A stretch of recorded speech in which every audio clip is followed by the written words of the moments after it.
As novel world में आपका स्वागत है। आइए आज एक नई कहानी शुरुआत करते हैं। ये सुनकर कि वह इस जीवन में भी अपनी बेटी से मिल सकती है और उसकी बेटी ठीक से रह रही है, वह वृद्ध महिला बहुत खुश हुई और उसने सलाह को नज़रअंदाज करने का फैसला किया। धन्यवाद गुरुजी, मैं समझ गई। उसी समय उसके दिमाग में सिस्टम की आवाज़ गूंजी, डिंग। 3% आस्था मूल्य अर्जित किया। वृद्ध महिला को इस तरह देखकर चारू ने ज्यादा कुछ कहना नहीं चाहा और मुस्कुरा दी। आपका स्वागत है, मैं तो बस वही कर रही हूँ जो मुझे करना चाहिए। गुरुजी, आपका आकलन बहुत सटीक था। मुझ पर आपका कितना बकाया है? ये लीजिए, मैं आपको पैसे देती हूँ, उसने अपनी नीली थैली से एक धुली हुई पुरानी पर्स निकालते हुए कहा। चारू ने देखा कि थैली में चमकती हुई बुद्ध माला की एक लड़ी भी थी। चारू को हल्का सा दर्द महसूस हुआ। दादी, मैं देखती हूँ कि आप बौद्ध हैं और बौद्ध धर्म कर्म के सिद्धांत का प्रचार करता है, जहाँ दुनिया में हर चीज कारण कार्य से उत्पन्न होती है। जब कर्म संबंध बनते हैं तो चीजें मौजूद होती हैं, और जब वे बिखर जाते हैं तो चीजें खत्म हो जाती हैं। आज आपका मुझसे यहाँ मिलना भी एक तरह का भाग्य है। क्या पैसे की बात करना भाग्य शब्द का अनादर नहीं होगा? कृपया आप अपने पैसे अपने पास रखिए। वृद्ध महिला जानती थी कि आज उसकी मुलाकात एक दयालु आत्मा से हुई है और उसने कांपते हाथों से पर्स को वापस अपनी थैली में रख दिया, गहरी भावुकता के साथ। दयालु बच्ची, धन्यवाद, बुद्ध तुम्हें आशीर्वाद देंगे। ये लड़की न केवल निष्पक्ष थी, बल्कि दयालु हृदय वाली भी थी। वृद्ध महिला की दूर जाती आकृति थोड़ी अकेली लग रही थी, और सूरज की रोशनी ने उसकी छाया को जमीन पर बहुत लंबा खींच दिया। चारू उस वृद्ध महिला की आकृति को तब तक बहुत देर तक भावनाओं से भरी हुई देखती रही जब तक कि वह भीड़ में गायब नहीं हो गई। मेज पर बिखरे टैरो कार्ड्स को समेटने के लिए नीचे देखते हुए उसने पाया कि वृद्ध महिला अपनी मानिक लटकन वहीं छोड़ गई थी। चारू ने लटकन उठाई और छोटी लड़की से कहा, पेंगे, तुम इस जगह का ध्यान रखना, मैं ये लटकन उस दादी को वापस करने जा रही हूँ। छोटी लड़की ने समझदारी से सिर हिलाया, अपने मोटे सीने को थपथपाते हुए एक छोटे वयस्क की तरह आश्वासन दिया, जाओ जाओ, यहाँ की चीजों का ध्यान पेंगे पर छोड़ दो। छोटी लड़की के जवाब के साथ चारू उस दिशा में तेजी से भागी जिस ओर वृद्ध महिला गई थी। दादी, कृपया रुकिए। सौभाग्य से वृद्ध महिला बहुत तेज नहीं थी, और बस एक कोने में मुड़ने के बाद चारू ने उसे पकड़ लिया। चारू को पकड़ते हुए देखकर वृद्ध महिला ने हैरानगी से पूछा, गुरुजी, यह क्या? वृद्ध महिला की हैरान अभिव्यक्ति को देखते हुए चारू ने लटकन उसके हाथों में थमा दी। दादी, आप अपनी लटकन यहीं छोड़ गई थी। वृद्ध महिला एक पल के लिए हतप्रभ रह गई। उसने जानबूझकर उस लटकन को वहीं छोड़ा था और उसे उम्मीद नहीं थी कि चारू उसे वापस करने के लिए उसके पास आएगी। जो भी उस लटकन को देखता वह उसे लालच से देखता, उसे अपना बनाने की चाह रखता, लेकिन अप्रत्याशित रूप से ये युवा लड़की अपवाद थी। जब कोई बूढ़ा हो जाता है तो याददाश्त कमजोर हो जाती है। मुझे अफसोस है कि आपको एक अतिरिक्त काम के लिए परेशानी उठानी पड़ी, गुरुजी। चारू ने अपने कान के पास के बालों को पीछे किया और हल्के से मुस्कुराई, कोई परेशानी नहीं है। अपना ध्यान रखना, दादी, मुझे अब जाना होगा। तभी वृद्ध महिला ने ध्यान दिया कि हालांकि युवा लड़की उसे पकड़ने के लिए पूरी तरह भागी थी, फिर भी वह तरोताज़ा और शांत दिखाई दे रही थी। उसके चिकने पीले माथे पर पसीने का एक निशान तक नहीं था। गुरुजी, रुकिए, वृद्ध महिला ने हाथ बढ़ाया और चारू की कलाई पकड़ ली। चारू रुक गई और अपना सिर घुमाया। क्या बात है, दादी? वृद्ध महिला ने आसमान की ओर देखा, अपनी आंखें सिकुड़ी और फिर अपनी नीली थैली से एक पीले कागज में लपेटा हुआ छाता निकाला और चारू को सौंप दिया। गुरुजी, शायद बाद में बारिश हो, ये छाता अपने पास रखिए। चारू ने भी आसमान की ओर देखा। उसे साफ नीला आसमान दिखा जो बारिश होने जैसा नहीं लग रहा था। इसे रखिए, वृद्ध महिला ने जोर दिया, छाते को चारू के हाथों में धकेलते हुए। यह ज्यादा कीमती नहीं है, मुझे बस उम्मीद है कि आप इसे तुच्छ नहीं मानेंगी। वृद्ध महिला को इस तरह देखकर चारू ने मना नहीं किया। धन्यवाद दादी, मैं अब चलती हूँ। वृद्ध महिला मुस्कुराए और सिर हिलाया। हम अपना ध्यान रखना, गुरुजी। वे दोनों एक दूसरे से पीठ फेर कर विपरीत दिशाओं में मुड़कर चले गए।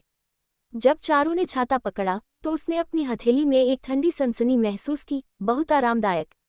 चारू रुकी और उसने अपना सिर घुमाया, कुछ अजीब महसूस हो रहा था। वृद्ध महिला की आकृति पहले ही भीड़ में घुल मिल गई थी, नजरों से ओझल हो गई थी। ये छाता, ये साधारण छतरियों से अलग लग रहा था। और क्या वाकई आज बारिश होगी? चारू ने ज्यादा नहीं सोचा, अपने विचारों को समेटा और चौराहे की ओर चल दी। चारू गे, तुम वापस आ गई।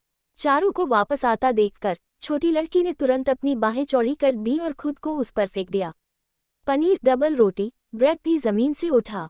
इस बार इसने कोई नाटकीय हरकत करने की हिम्मत नहीं की, बस चारू की ओर अपनी पूंछ हिला दी।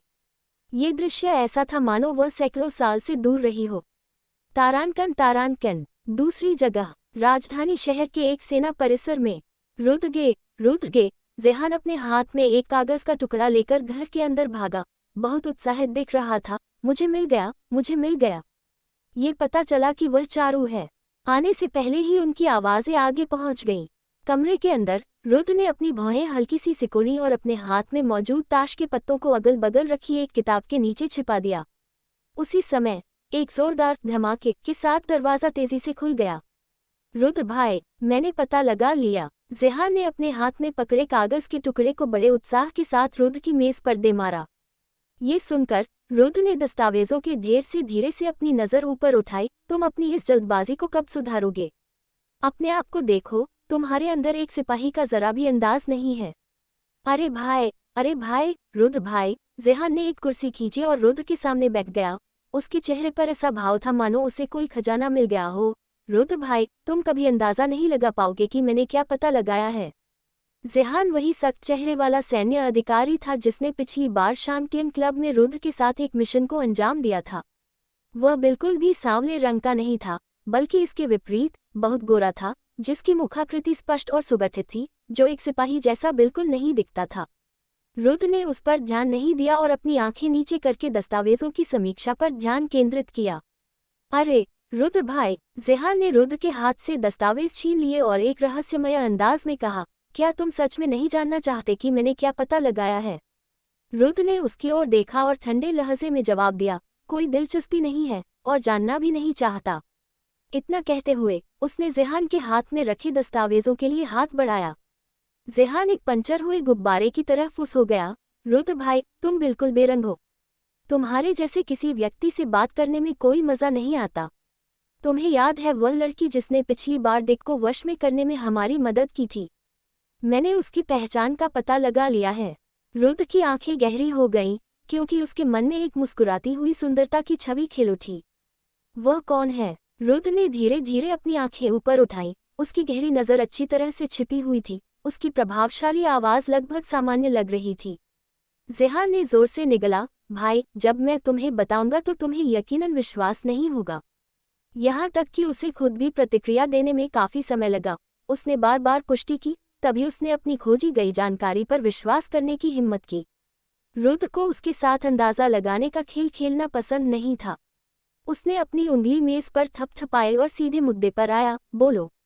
भाई, देखो, ये वह जानकारी है जो मुझे मिली है। जेहान ने मेज पर रखे सफेद कागज को रुद्र को सौंपने के लिए हाथ बढ़ाया और उत्सुकता से कहा, मैं कभी अंदाजा नहीं लगा सकता था कि वह असल में चू परिवार की छोटी मालकिन है। वह असल में चू परिवार की छोटी मालकिन है। मेरा मतलब है, जो व्यक्ति कथित तौर पर बेकार है, उसके पास इतनी तीखी रणनीति और इतनी उच्च बुद्धि कैसे हो सकती है? ये तो बिल्कुल अवैज्ञानिक है। रुद्र अपने हाथ में रखे सफेद कागज को ध्यान से घूर रहा था। उसकी आंखों में स्याही जैसा रंग और भी गहरा होता जा रहा था, क्योंकि उसने बिना एक शब्द कहे अपने होंठ भींच लिए थे। क्या सोचते हो रुद्र भाई? क्या तुम्हें भी झटका लगा कि तुमने पिछली बार डिक को हराने के लिए एक बेकार व्यक्ति के साथ हाथ मिलाया था? जेहान ने अपनी थोड़ी पर हाथ फेरा और आगे कहा, इसने मेरी दुनिया को पूरी तरह से हिला दिया है। इतनी चतुर छोटी लड़की के बारे में बेकार होने की अफवाह कैसे हो सकती है? चारू, रुद्र ने कागज पर उसका नाम देखा। उसके होठों के कोने पर एक सूक्ष्म मोड़ आया। एक लंबी खामोशी के बाद रुद्र ने जेहान की ओर देखा। उसकी आवाज गहरी थी, ऐसा लगता है कि तुम्हें उसमें बहुत दिलचस्पी है। रुद्र के शब्दों के निहितार्थ से जेहान कुछ भ्रमित हुआ। उसने अपना सिर खुजाया और अनजाने में जवाब दिया, कैसी दिलचस्पी? कुछ नहीं। रुद्र ने अपनी नज़र हटा ली और बेपरवाही से कहा, क्या कुछ और है? नहीं। जेहान कुछ हद तक हक्का बक्का था, और कुछ नहीं है। रुद्र ने दरवाजे की ओर इशारा किया, तो मेरे पास करने के लिए काम है। बाहर जाते समय दरवाज़ा बंद करना याद रखना। धन्यवाद। जेहान, तो क्या उसे बर्खास्त किया जा रहा था? अरे, एक मिनट रुको। खबर सुनकर रुद्र भाई को बिल्कुल भी झटका क्यों नहीं लगा? अचानक हार का एक भाव उस पर छा गया। अनमने ढंग से जेहान कमरे से बाहर निकला उसने दरवाज़ा बंद किया और जैसे ही वह बाहर निकला, अचानक आसमान में अंधेरा छा गया और दूर से बादलों की गड़गड़ाहट की आवाज़ आई। आसमान से बड़ी बूंदें तेजी से गिरने लगी। ज़ेहान ने धीरे से खुद को कोसा, धत तेरे की, क्या मौसम अभी थोड़ी देर पहले ठीक नहीं था? जिज्ञासा और रहस्य। कदमों की आवाज़ धीमी होती गई। बाहर की आवाज़ें सुनकर रुद्र को पता चला कि ज़ेहान चला गया है। तभी उसने अपने हाथ में रखे दस्तावेजों को नीचे रखा और किताब के नीचे से उत्सुकता जगाने वाला कार्ड निकाला। वह अपनी कुर्सी पर आलस से पीछे झुक गया, अपने लंबे पैर मेज पर टिकाए हुए, एक सहज भाव जो एक आदेश देने वाले व्यक्ति की उपस्थिति को दर्शाता था। उसकी सुगठित उंगलियां एक कार्ड से खेल रही थीं, उसकी नाजुक आंखें हल्की सी सिकुड़ी हुई थीं, उनकी गहराई में गहरे रंग के साए घूम रहे थे। ये कार्ड अजीब था। सामने की तरफ एक गहरा सितारों का पैटर्न सजा हुआ था, जो एक प्राचीन और रहस्यमय आभा बिखेर रहा था। हालांकि दूसरी तरफ पूरी तरह से खाली थी, सफ़ेद कागज़ की एक शीट से भी ज्यादा साफ। आखिर वह वास्तव में कौन थी? वह उस दिन क्लब हाउस में क्यों दिखाई दी? और उसने डिक को कैसे पहचान लिया, जिसने एक वेटर का भेष धारण किया हुआ था? और क्या यह महज एक संयोग था कि उसे डिक ने बंदी बना लिया था? क्या वह वास्तव में केवल चू परिवार की छोटी मालकिन थी? और एक साधारण कार्ड उसके हाथों में इतनी जबरदस्त शक्ति का प्रयोग कैसे कर सकता था? इसके अलावा उन सारी अफवाहों का क्या? इतनी आकर्षक और बुद्धिमान महिला को बेकार कैसे कहा जा सकता है? क्या ये वास्तव में उसका सुरक्षा कवच था, या इसके पीछे कुछ और था? ये फौलादी इच्छाशक्ति वाला सिपाही, जो दिल से एक मजबूत आदमी था, पहली बार खुद को एक युवा महिला में गहराई से उलझा हुआ पाया। टक टक टक, दरवाजे पर दस्तक की एक श्रृंखला ने रुद्र की विचार प्रक्रिया को बाधित कर दिया। उसने जल्दी से अपने पैर नीचे खींचे और कार्ड को किताब के नीचे छिपा दिया, सीधा बैठ गया।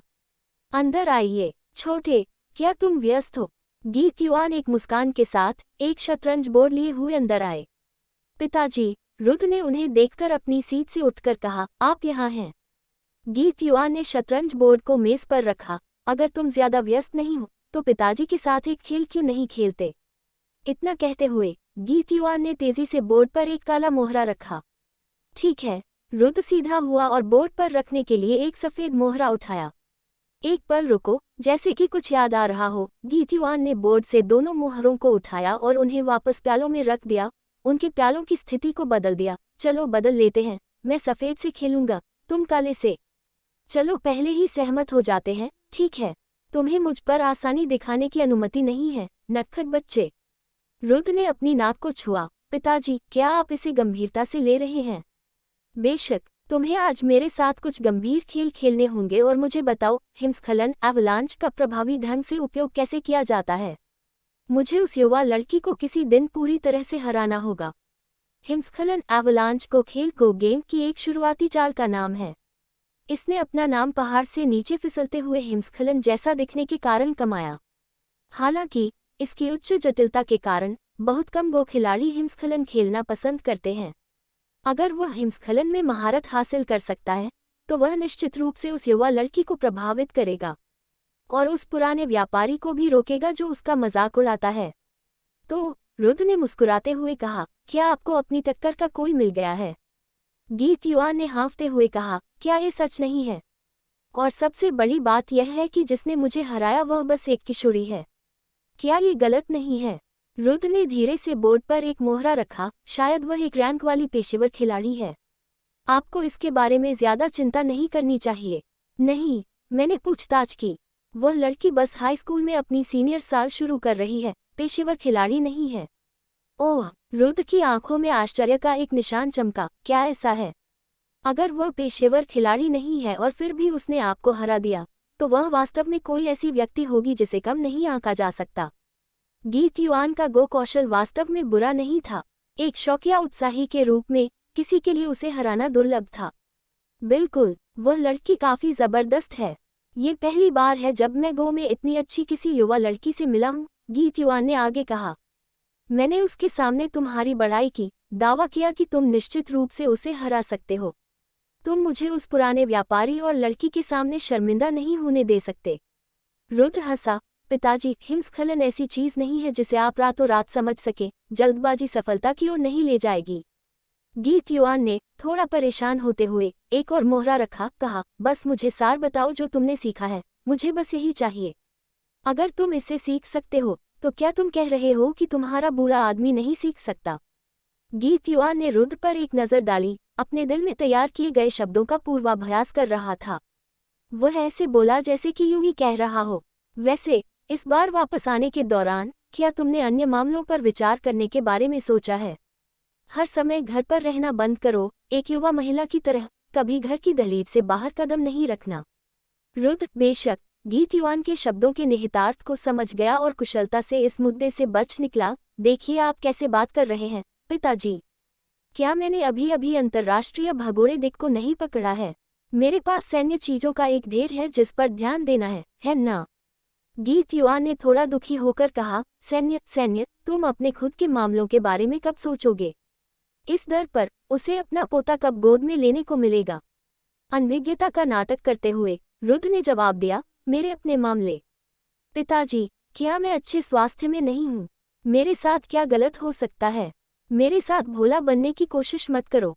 गीत युआन ने चिढ़कर कहा, तुम पहले ही 29 के हो चुके हो, 19 के नहीं। दूसरी जगहों पर 29 साल के लोग बहुत पहले शादी कर चुके थे और उनके बच्चे थे, लेकिन उसका बेटा 29 साल की उम्र में एक प्रेमिका भी नहीं थी। इसके अलावा उसने कभी किसी लड़की का हाथ तक नहीं छुआ था, एक 29 साल का कुंवारा। अगर कोई सुनता तो कौन विश्वास करता? चित्रकला में उपस्थित व्यक्ति स्वर्ग से परे एक आकाशीय आत्मा। रुद्र ने अपने होंठ भींचे और कुछ नहीं कहा, उसका दिमाग पूरी तरह से शतरंज बोर्ड पर केंद्रित था। गीत युआन ने धीरे से आह भरी, उसका लहजा कुछ नर्म हो गया। तुम्हारी माँ और मुझे पारिवारिक पृष्ठभूमि की परवाह नहीं है, जब तक व्यक्ति का चरित्र अच्छा है बस काफी है। अगर तुम्हें कोई लड़की पसंद आ जाए तो उसे अपनी माँ और मुझे दिखाने के लिए वापस ले आना। भले ही वह किसी लड़के को वापस लाए, वह उसे स्वीकार कर लेंगे, लेकिन इस बच्चे को क्या हो गया है ये समझ नहीं आ रहा है। क्या वास्तव में उसे कोई समस्या हो सकती है? गीत युआन अनायास ही थोड़ा चिंतित हो गए। पिताजी, इन चीजों में जल्दी नहीं की जा सकती। मुझे अपने विवेक का पूरा ख्याल है, उसने कहा, धीरे धीरे बोर्ड पर एक मोहरा रखते हुए, आकाश और पृथ्वी पर नियंत्रण स्थापित करते हुए। पिताजी, शतरंज खेलते समय आप विचलित नहीं हो सकते, आप हार गए। गीत युआन नाराज होकर मोहरों को अस्त व्यस्त कर दिया। चलो फिर से शुरू करते हैं, ये खेल मायने नहीं रखता। तारांकन तारांकन। दूसरी जगह चारों ने आसमान को बदलते हुए देखा और तुरंत वृद्ध महिला द्वारा दिया गया छाता निकाला, छाते के बाहर लगे पीले कागज को हटाया जिससे नीचे की ओर एक शुद्ध सफेद सतह सामने आई। सफेद और लाल का अंतर संबंध विशेष रूप से आकर्षक था। यह एक बहुत ही शास्त्रीय तेल कागज का छाता था जिसके हत्थे पर एक लाल डोरी बंधी हुई थी और उससे एक हरा भरा उससे भीगा जेड पेंडेंट लटका हुआ था। चारों ने इत्मीनान से छाता खोला और गहरे लाल बेर के फूलों के गुच्छे तुरंत उस पर खिल उठे, मानो बर्फ में कुचले गए लाल बेर के फूल हों। विशेष रूप से आंखों को आकर्षित करने वाला। वाह चारू, ये छाता कितना सुंदर है, तुमने इसे कहाँ से खरीदा? छोटी लोलिटा ने आंखों में तारे लिए कहा। चारू झुकी और छाता छोटी लोलिटा को सौंप दिया। इसे पकड़ो, बारिश होने वाली है। ये शब्द अभी गिरे ही थे कि बारिश की बड़ी बूंदें गिरने लगी। कुत्ता जल्दी से मेज के नीचे आश्रय लेने के लिए भागा। चारू, इसे हम साथ में पकड़ते हैं, छोटी लोलिटा ने पैर की उंगलियों पर खड़े होकर कहा, छाते को ऊंचा उठाती हुई। लेकिन उसके प्रयासों के बावजूद यह अभी भी चारू के सिर तक पहुंचने के लिए काफी ऊंचा नहीं था। चारू झुकी और छोटी लोलिटा के गालों को पिंच किया। ठीक है, इसे साझा करते हैं। चारू ने छोटी लोलिटा को उठाया और एक कुर्सी पर बैठ गई। लोलिटा उसकी गोद में छाता पकड़े बैठी थी। एक वयस्क और एक बच्चा, उनकी बातचीत असाधारण रूप से सामंजस्यपूर्ण थी। एक की तस्वीर जैसी भौहें और जैद जैसी रंगत थी, दूसरी नर्म, प्यारी और मासूम थी। वे एक चित्रकला के पात्रों जैसे लग रहे थे, आकाशीय प्राणियों जितने अलौकिक। वे अविश्वसनीय रूप से आंखों को पकड़ने वाले थे और दृश्य आंखों को सुखद लग रहा था। हलचल भरा ट्रैफिक और शहर की रोशनी की चमक एक पृष्ठभूमि में बदल गई थी। कुत्ता मेज के नीचे लेटा था, अपना सिर अपने रोएदार पंजों पर टिकाए हुए था। कभी कभी कराहता था जब वह उन दोनों को देखता था, प्यारा और मूर्ख दिख रहा था। चारू, छोटी लोलिटा छाते के हत्थे पर लगे जेड पेंडेंट के साथ खेलते हुए पूछा, क्या मेरे लिए तुम्हारी माँ बनना अच्छा नहीं होगा? तुमने मुझे मना क्यों कर दिया? इस पर छोटी लोलिटा अभी भी कुछ हद तक निराश महसूस कर रही थी। उसके पिताजी इतने सुंदर, इतने उत्कृष्ट थे, चारू प्रभावित क्यों नहीं हुई? चारू अंधी नहीं थी। क्या चारू ने तुम्हें नहीं बताया? चारू का पहले से ही एक मंगेतर है। लेकिन मेरे पिताजी वास्तव में सुंदर हैं और वह निश्चित रूप से तुम्हारे मंगेतर को कई कदम से हरा देंगे। चारू, क्या तुम नहीं जानती, एक अच्छा पक्षी घोंसला बनाने के लिए एक पेड़ चुनता है। उसने न हार मानते हुए जोर दिया। चारू ने मजाक किया, वाह वाह वाह, पेंग से एक अच्छा वाक्यांश, एक अच्छा पक्षी घोंसला बनाने के लिए एक पेड़ चुनता है, जानती हो। ये सही है। छोटी लोलिटा ने अपना गर्वित छोटा सिर ऊंचा उठाया, मुझे बहुत कुछ पता है। चारू ने अपनी थोड़ी छोटी लोलिटा के सिर पर टिका दी, आगे देखते हुए। यह बारिश कब तक चलेगी, कहना मुश्किल था।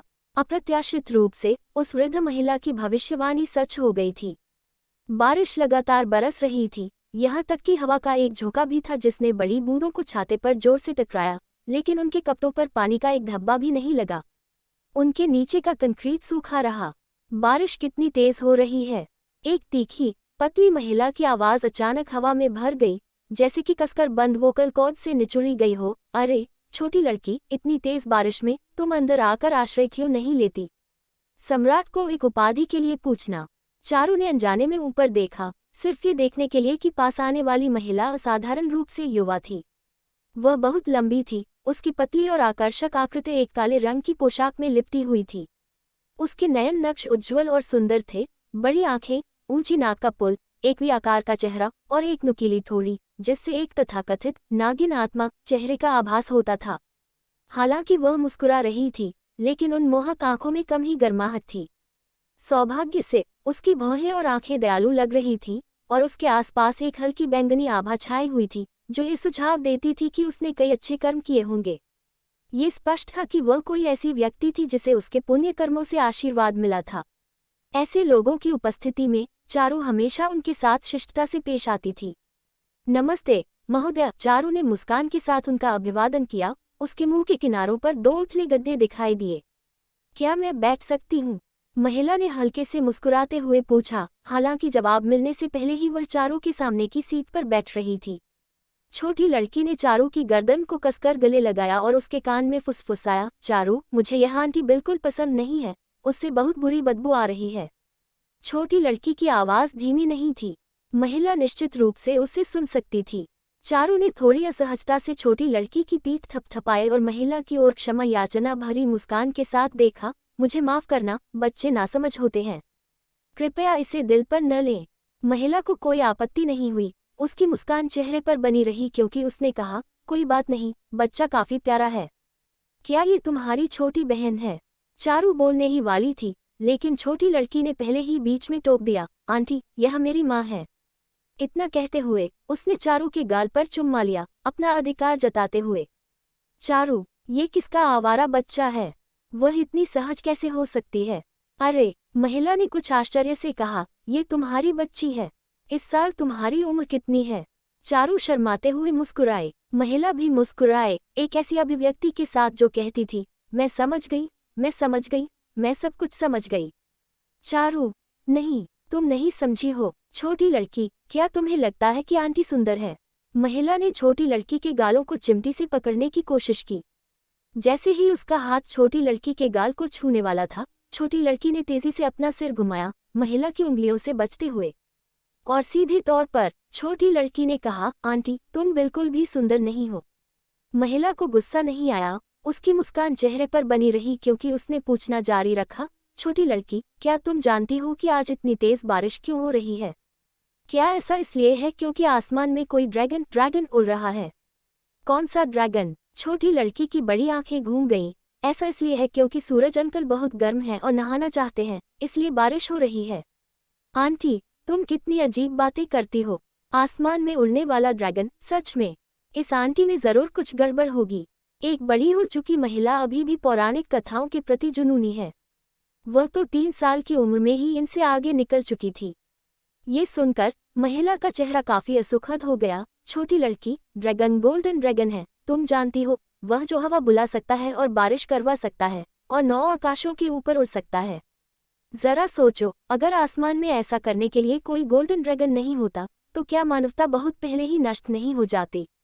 आंटी, छोटी लड़की ने महिला की ओर देखा और दोहराया, तुम कितनी अजीब बातें करती हो। वह वास्तव में जो कहना चाहती थी वह था, आंटी, तुम जरूर मूर्ख होगी, है ना? महिला पूरी तरह से उत्तेजित हो गई और अपनी कुर्सी से खड़ी हो गई। छोटी लड़की, ध्यान से सोचो, क्या वास्तव में आसमान में कोई ड्रैगन नहीं उड़ रहा है? मेरे सवाल का जवाब देने से पहले ध्यान से सोचना। आसमान में जरूर एक ड्रैगन उड़ रहा होगा, नहीं तो इतनी तेज बारिश क्यों होगी? महिला की आंखें छोटी लड़की पर कसकर टिकी थी। उसका चेहरा अचानक भयंकर हो गया था।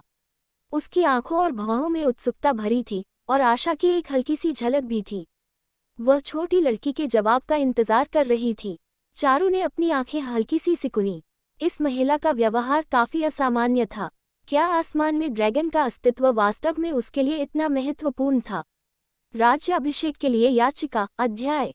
उसे इस तरह देखकर लगा जैसे अगर छोटी लोलिटा ने उड़ने वाले ड्रैगन के अस्तित्व से एक बार फिर इनकार किया तो वह टूट जाएगी।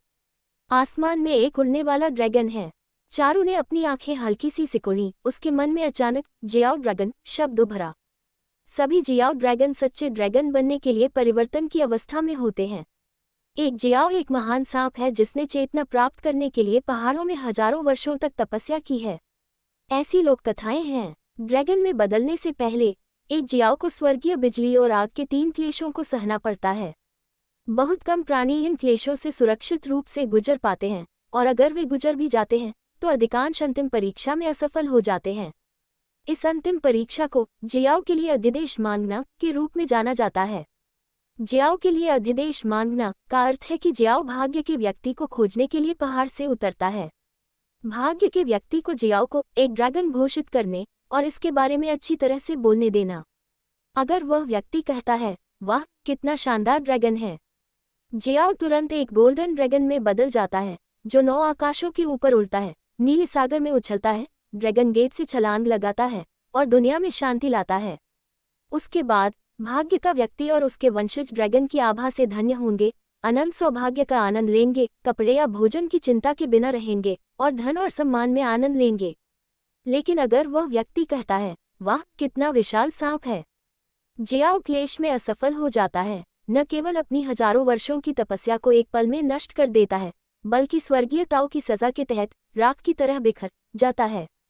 भाग्य का व्यक्ति भी जियाओ के रोष से मौके पर ही मर जाएगा। उसकी आत्मा पाताल लोक में भेज दी जाएगी और पुनर्जन्म के चक्र में शाश्वत पीड़ा भोगेगा। उसने एक बार बैंगनी गरज वाले स्थान के अंदर एक प्राचीन पुस्तक में पढ़ा था कि ड्रैगन में बदलने से पहले एक जियाओ वास्तव में एक विशेष अजीब गंध उत्सर्जित करता है। साधारण लोग शायद इसे सूंघ न पाएं, लेकिन भाग्य का व्यक्ति इसे सूंघ सकता है।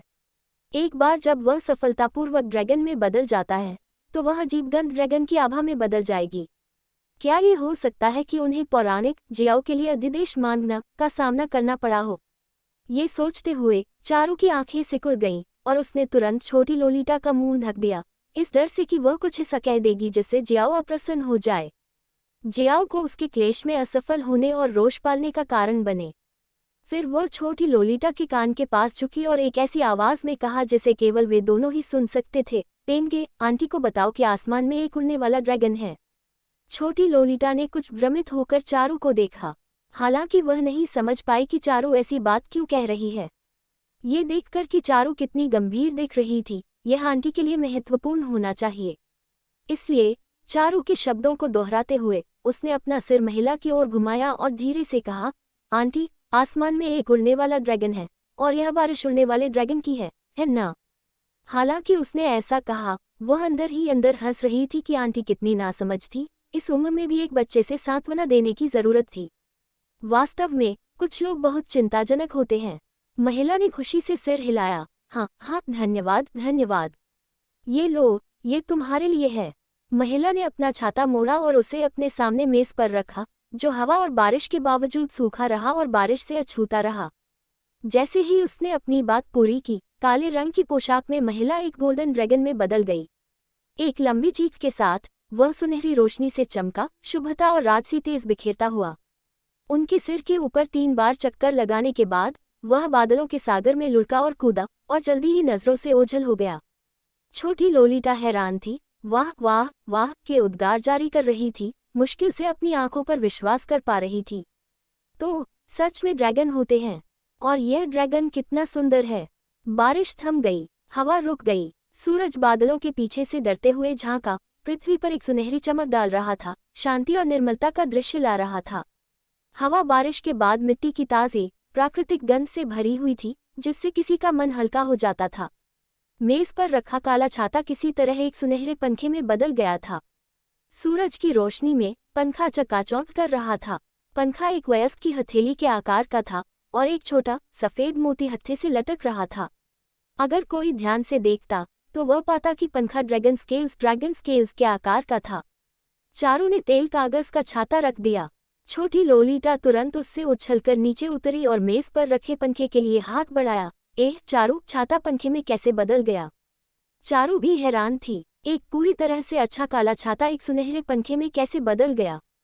तभी बैंगनी गरज वाले स्थान से जी ने अपनी नींद भरी आंखें मलते हुए और जम्हाई लेते हुए इत्मीनान से कहा, ये जियाओ ड्रैगन की तरफ से एक उपहार है जिसने अभी अभी अपना क्लेश पास किया है। पंखा ड्रैगन स्केल्स से बना है। यह पानी और आग को दूर रख सकता है और महत्वपूर्ण क्षणों में तुम्हारी जान बचा सकता है। यह एक दुर्लभ खजाना है। वह ड्रैगन कुछ ईमानदार था।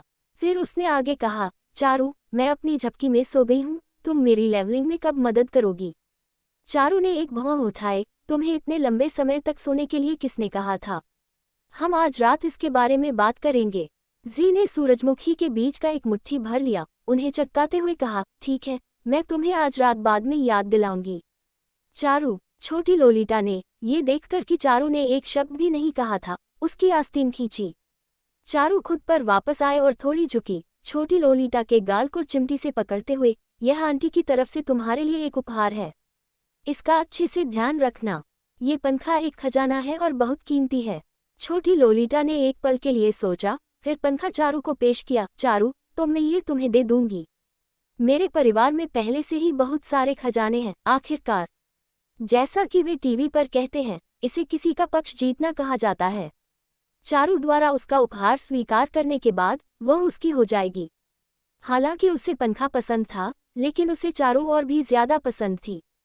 चारू हंसी और उसके सिर को थपथपाया। ये तुम्हें आंटी ने दिया था, चारू इसे नहीं ले सकती। अगर आंटी को पता चला कि तुमने उसका उपहार मुझे दे दिया, तो वह निश्चित रूप से गुस्सा हो जाएगी। रात का चौथा प्रहर, रात के सितारे। छोटी लड़की ने अपनी बड़ी पानी भरी आंखें झपकाईं। चारू, क्या वह आंटी अभी अभी एक गोल्डन ड्रैगन में बदलकर उड़ गई? चारू ने सिर हिलाया। हाँ, इसलिए तुम्हें इस पंखे को संभाल कर रखना होगा। तुम इसे भविष्य में किसी और को उपहार के रूप में नहीं दे सकती, नहीं तो गोल्डन ड्रैगन आंटी नाराज हो जाएंगी। गोल्डन ड्रैगन के प्रति अपनी प्रशंसा के कारण छोटी लड़की ने दृढ़ता से सिर हिलाया। ओह, अब मैं समझ गई। अगर वह अभी इसे नहीं दे सकती, तो वह तब तक इंतजार करेगी जब तक चारू उसकी मां नहीं बन जाती और फिर चारू को दे देगी। एक बार जब चारू उसकी मां बन जाएगी, तो वह अजनबी नहीं रहेगी। इसके अलावा वो कुछ समझ गई थी कि गोल्डन ड्रैगन आंटी का ड्रैगन में बदलना और उड़ जाना चारू से संबंधित था। क्या किया जाए? वो खुद को चारू के प्रति और भी ज्यादा विस्मय में पा रही थी। शाम ढलने और रोशनी जलने के साथ राजधानी शहर में रात का जीवन दिन की तुलना में और भी व्यस्त था। छोटी लड़की अपने पालतू पनीर ब्रेड की पीठ पर सवार होकर इतराती हुई घर की ओर चली गई। एक छोटी तानाशाह की तरह सड़कों पर इतराती हुई। रास्ते में उसने राहगीरों से बहुत सारी नजरें आकर्षित की। कुछ ऐसे भी थे जिनकी नीयत अच्छी नहीं थी और उन्होंने छोटी लड़की के पास आने की कोशिश की, लेकिन वे सभी पालतू पनीर के दांत दिखाने से डर गए और अपनी पूंछ दबाकर भाग गए। पनीर के सामान्य रूप से ईमानदार और प्यारे दिखने पर मत जाना। जब वह गुस्सा होता था तो एक बड़ा आदमी भी डर के मारे अधमरा हो सकता था। छोटी लड़की को विदा करने के बाद चारू भी अपनी दुकान समेटने लगी, जाने के लिए तैयार। जैसे ही वह सड़क किनारे पहुंची, एक काली बुगाटी वेरॉन उसके ठीक सामने चिल्लाते हुए रुक गई। अगले ही पल उसका शरीर एक आदमी के लंबे कद में समा गया और तंबाकू की महक तुरंत उसके नथुनों में भर गई। क्षमा करें, चारू ने अपना सिर ऊपर उठाए बिना कहा। अंदर बैठो। ऊपर से एक ठंडी प्रभावशाली आवाज आई। इसमें हुक्म की एक झलक थी। वह आवाज वह कुछ पहचानी लग रही थी। चारू ने सहज रूप से ऊपर देखा और जो उसकी आंखों से मिला वह तराशे हुए नयन नक्शों वाला एक चेहरा था। ठंडे होंठ लगभग एक रेखा में दबे हुए थे। हल्की रोशनी उस पर अहंकार और रहस्य का भाव डाल रही थी। हालांकि चारू सुंदर लोगों को देखने की आदी थी, लेकिन वह इस आदमी से अछूती नहीं थी। जो भी ताज़ा युवा मजबूत लोग थे उसके बगल में, वे सभी महज पृष्ठभूमि बन गए। ये देखकर कि चारू चुप रही, रुद्र ने अपनी भौहें हल्की सी सिकुड़ी उसका हाथ उसकी कमर के चारों ओर घूमता हुआ और कार का दरवाज़ा खींचकर खोलता हुआ उसने उसे यात्री सीट पर धक्का दिया। चारू जब तक कार में बैठ नहीं गई तब तक वह अभी भी भौचक्की महसूस कर रही थी। यह आदमी उससे क्या चाहता था? वह उसे अचानक अपनी कार में क्यों खींच लेगा? क्या यह इसलिए था कि वह उसे जीवन बचाने के लिए कर्ज चुकाए? उसकी बैंगनी गरज वाले स्थान में जी ने अपनी थोड़ी को छुआ। चारू, तुम्हारा विश्लेषण समझदार है। क्या तुम पृथ्वीवासी जीवन बचाने के कर्ज को खुद का वादा करके नहीं चुकाते हो? चारू की भौहें फड़क उठी और उसने तुरंत जी को बाहर कर दिया। यह एक नया कौशल था जो उसने अनजाने में हासिल कर लिया था। उसे उम्मीद नहीं थी कि यह महत्वपूर्ण क्षणों में काफी उपयोगी होगा। जी, सर्वोच्च प्राणी को बुरा लगा, लेकिन सर्वोच्च प्राणी बोलेगी नहीं। जब वह अभी भी थोड़ी हैरान थी, रुद्र फिर से उसकी ओर झुका, उसके बालों का ठंडा स्पर्श उसकी थोड़ी से टकराया और चारू की सांस थोड़ी ज्यादा अनियमित हो गई। ये गुदगुदी और सुन्न करने वाला था, मानो एक पंख उसके दिल की गहराइयों पर धीरे से झटका दे रहा हो। अगर वह बस नीचे देखती तो वह उसकी परिष्कृत जबड़े की रेखा और उसके चेहरे के चिकने समोच्च देख सकती थी। उसका श्वसन अव्यवस्थित हो गया, वातावरण कुछ रहस्यमय हो गया। क्लिक क्लैक, सीट बेल्ट के कसने की आवाज बजने के साथ रुद्र मुड़ा और अपनी सीट पर लौट आया। चारू ने राहत की सांस ली, यह महसूस करते हुए कि वह बस उसकी सीट बेल्ट लगा रहा था। रुद्र जी, चारू ने अपना सिर घुमाया और पूछा, आप मुझे कहाँ ले जा रहे हैं? वह आदमी सड़क पर केंद्रित था। उसका जवाब संक्षिप्त था, खाने के लिए। खाने के लिए? वह उसे विशेष रूप से खाने पर ले जाने के लिए देखने आया था। खैर, चूंकि इस आदमी ने उसे 2 बार बचाया था, इसलिए उसे भोजन के लिए आमंत्रित करना उचित ही था। वे दोस्त थे, है ना? नहीं, शायद दोस्तों से थोड़ा ज्यादा करीब, ये देखते हुए कि उनके बीच जीवन बचाने का बंधन था। कार में एयर कंडीशनिंग पूरी गति से चल रही थी और एक मधुर गुजे की आवाज उसे घेरे हुए थी। चारू को उम्मीद नहीं थी कि उसमें ऐसा कलात्मक पक्ष होगा। वह वास्तव में गुजेक संगीत सुनता था। पता नहीं कितना समय बीता और फिर बुगाटी वेरॉन धीरे धीरे एक बड़े शॉपिंग मॉल के भूमिगत पार्किंग स्थल में चली गई। रुद्र कार से बाहर निकला और चारू के लिए दरवाजा खोला। जो उसकी नजरों में आया वह उसका शांतिपूर्ण सोया हुआ चेहरा था। घनी लंबी पलकें उसके चेहरे पर छाया डाल रही थी। उसकी सांस उथली थी। उसका प्रोफाइल जेड जितना नाजुक था। आदमी का कामुक एडम सैपल अनजाने में 2 बार लुढ़का। जागो, हम आ गए हैं। आदमी अंत में एक पल के बाद धीरे से बोला, उसका स्वर गहरा था। ओह, ये सुनकर चारू ने अचानक अपनी आंखें खोली। उन मोहक आड़ू के फूल जैसी पुतलियों में स्पष्टता चमक रही थी। एक अभी अभी जागे हुए व्यक्ति की सुस्ती का संकेत भी नहीं था। उसने अपनी सीट बेल्ट खोली और कार से बाहर निकल आई। अरे, तुम्हारी आवाज को क्या हुआ? क्या तुम्हारा गला खराब है? चारू ने सहजता से पूछा। मुख्य रूप से क्योंकि वातावरण बहुत अजीब था, वह माहौल को हल्का करने के लिए कुछ कहना चाहती थी। रुद्र ने जवाब देने से पहले संकोच किया, कुछ नहीं। चारू, परिवर्तन, क्या इन दोनों का वास्तव में कोई संबंध है? इस व्यक्ति की सोच वास्तव में अद्वितीय है। मुझे लगता है कि उसकी विचार प्रक्रिया भी दूसरों से अलग है। रुद्र बगल में चलते हुए जानबूझकर अपनी गति धीमी कर रहा था ताकि चारू के साथ कदम मिला सके। जब मैंने तुम्हें पहले बुलाया तो तुमने जवाब क्यों नहीं दिया? रुद्र ने अचानक पूछा। चारू ने उसे खाली नजर से देखा। क्या तुमने मुझे बुलाया था? रुद्र ने हल्के से सिर हिलाया। चारू ने सहज रूप से अपनी जेब टटोली। फिर याद आया कि उसका फोन पिछली बार क्लब में लिफ्ट में खो गया था और उसे अभी तक मिला नहीं था। चारू ने शर्मिंदगी से सिर खुजाते हुए कहा, मैंने कुछ दिन पहले अपना फोन खो दिया और नया खरीदने का समय नहीं मिला। उसके बाद पूरी करते ही बगल के आदमी ने अचानक एक लंबा हाथ बढ़ाया, एक चिकनी गति में लड़की के कंधे के चारों ओर लपेटा और एक मोड़ के साथ चारू ने अंधेरा देखा क्योंकि उसकी सीधी नाक आदमी के मजबूत सीने से टकरा गई, जिससे उसे दर्द हुआ। साथ ही उनके सामने से एक सफेद सेडान तेज गति से चमकती हुई गुजरी। रुद्र ने दूर होती पिछली रोशनी को देखा। उसकी फीनिक्स आंखों की स्याही जैसी गहराई में घुमाव आ रहे थे। ये क्या 2 बार? क्या ये दुर्घटनाएं थीं या कोई पीछे से चीजों को संभाल रहा था? क्या तुम ठीक हो? रुद्र ने अपनी शांति वापस पाई, चारू को नीचे देखते हुए। मैं ठीक हूँ। चारू ने अपनी नाक रगड़ी। कुछ लोग वास्तव में ऐसे गाड़ी चलाते हैं जैसे वे अंधे हों, बेसमेंट में इतनी तेज गाड़ी चलाने की हिम्मत करते हैं। चलो चलते हैं, रुद्र ने कहा, अपना हाथ शिथिलता से उसके कंधे पर रखते हुए और मॉल के प्रवेश द्वार की ओर बढ़ते हुए।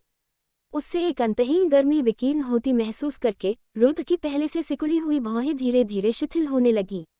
जब से उसे पता चला कि उसने मोकिंगी को बचाया था, तब से उसने धीरे धीरे उसके आसपास अपना गार्ड नीचे करना शुरू कर दिया था। गली में उसका वह वीडियो देखने के बाद उसकी साफ और सुंदर नयन नक्श उसके दिमाग में उभरते रहे। किसी समय उसने धीरे धीरे खुद को उसकी ओर आकर्षित होते हुए पाया। शायद ये तब था जब उसे पता चला कि गीत शकिन भी उसके बारे में उत्सुक था। उसने गीत शकिन के साथ मिलकर एक अंतर्राष्ट्रीय भगोड़े को वश में करने का वीडियो भी देखा था। उस समय 4 शब्द उसके दिमाग में घूम रहे थे: घबराहट, आश्चर्यजनक। उसने कभी किसी महिला को इतनी मानसिक शक्ति और भयंकर तरीकों के साथ नहीं देखा था। या शायद ये तब था जब उसने उसे कैफे में एक दूसरे आदमी के साथ हंसते और चैट करते हुए देखा था। उसकी मंगेतर वह एक अजनबी आदमी के साथ बैठकर कॉफी कैसे पी सकती थी। यहाँ तक कि उसकी जांच से पता चला कि वह आदमी वास्तव में सिर्फ उसका व्यावसायिक भागीदार था। फिर भी वह परेशान था। बस उसे दूसरे आदमी के साथ बैठे हुए सोचने से उसे असहजता महसूस हुई। यहाँ तक कि वह खुद भी उस भावना को परिभाषित नहीं कर सकता था। ये बस एक अनुभव था जो उसे पहले कभी नहीं हुआ था। इस क्षण उसे अपने बगल में महसूस करना उसे अनायास ही आरामदायक लगा। उसकी दिल की धड़कन थोड़ी तेज हो गई। क्या वह बीमार था? प्रत्येक अपने विचारों में लीन, वे लिफ्ट तक पहुंचे, जहां लंबे अंगों वाले रुद्र ने सबसे पहले बटन दबाया। एक डिंग डोंग के साथ लिफ्ट B2 पर रुकी और रुद्र ने दरवाजा खुला रखा, चारू के अंदर प्रवेश करने का इंतजार किया, फिर उसके पीछे अंदर आया। लिफ्ट के सीमित स्थान में वे चुपचाप खड़े रहे, जो विशेष रूप से अजीब नहीं था। लिफ्ट तेज थी और सिर्फ 10 सेकंड से ज्यादा में वे चौथी मंजिल पर पहुंच गए। चारू ने चारों ओर देखा और थोड़ी हैरानी भरी आवाज में पूछा, क्या आपने नहीं कहा था कि हम खाने जा रहे हैं? अगर उन्होंने खाने के लिए सहमति व्यक्त की थी, तो वह उसे एक जैविक ताजे उत्पाद वाले सुपरमार्केट में क्यों लाएगा? किराना सामान खरीदना है, रुद्र ने कहा, जानबूझकर अपनी आवाज धीमी करते हुए और सीधे सुपरमार्केट के प्रवेश द्वार की ओर बढ़ते हुए। दरअसल रुद्र ने उसे ताजे बाजार में ले जाने की उम्मीद नहीं की थी। मूल रूप से उसने दूसरी मंजिल के डाइनिंग एरिया में जाने की योजना बनाई थी, लेकिन उसने मौके पर ही अपना मन बदल लिया था। किराना सामान खरीदना है। क्या वह वास्तव में चाहता था कि वह उसके लिए खाना बनाए? खाना पकाने का कौशल एक ऐसी चीज थी जो उसके पास कभी नहीं थी, न तो उसके पिछले जीवन में और न ही इस जीवन में। क्या आप खुद खाना बनाने जा रहे हैं? चारू ने जल्दी से उसका पीछा किया, पहल करने का लक्ष्य रखते हुए। वह शायद खाना बनाने की योजना नहीं बना रहा होगा, है ना?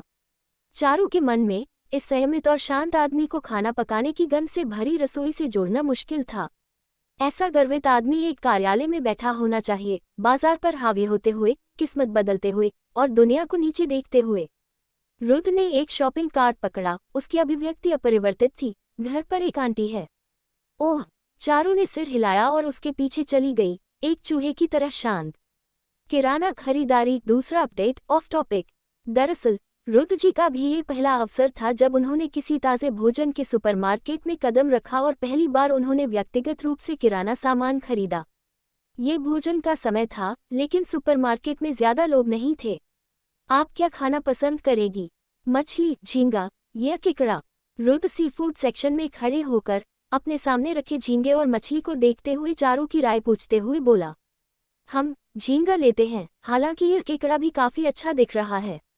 बस अभी सही मौसम नहीं है और स्वाद निश्चित रूप से पतझड़ जैसा अच्छा नहीं होगा। चारों की नज़र झींगे और केकड़े के बीच असमंजस में अटकी रही। आदमी लगभग हर उस वस्तु पर उससे सलाह ले रहा था जिसे वह चुनता था, इसलिए धीरे धीरे वह इसकी आदी हो गई थी। दरअसल ये काफी अच्छा था। वे दोनों दोस्तों की तरह थे, सुपरमार्केट में घूम रहे थे, खरीदारी कर रहे थे और उनका मनोदशा भी अधिक सुखद हो गया था। इसके अलावा वे बिना किसी अजीबपन के सहजता से साथ थे, जैसे वे पुराने दोस्त थे जो एक दूसरे को लंबे समय से जानते थे। क्षमा करें, रुद्र ने अपने सामने रखे झींगे और केकड़े की ओर इशारा किया और बगल के मोटे अंकल से कहा, मैं दोनों ले लूंगा। चारू ने रुद्र की ओर देखा। ऐसा महसूस हो रहा था जैसे वह एक अत्याचारी सीईओ को कार्यवाही में देख रही हो। ठीक है जी, मोटे अंकल ने मुस्कुराते हुए अपनी आस्तीन ऊपर की और कुशलता से झींगे और केकड़े को तैयार करना शुरू कर दिया। इन वस्तुओं को खरीदने के बाद उन दोनों ने कुछ सब्जियां चुनी और अंततः अपने बैग भरकर घर चले गए। जब वे रुद्र के विला में पहुंचे, तब तक शाम के 7 बज चुके थे। ये पिछली बार वाले अपार्टमेंट से अलग था। ये राजधानी शहर का एक प्रसिद्ध समृद्ध जिला था, जहां रियल एस्टेट का मूल्य सोने के वजन के बराबर था और विला प्रतिबंधित खरीद थे। पैसे होने पर भी एक खरीदना मुश्किल था।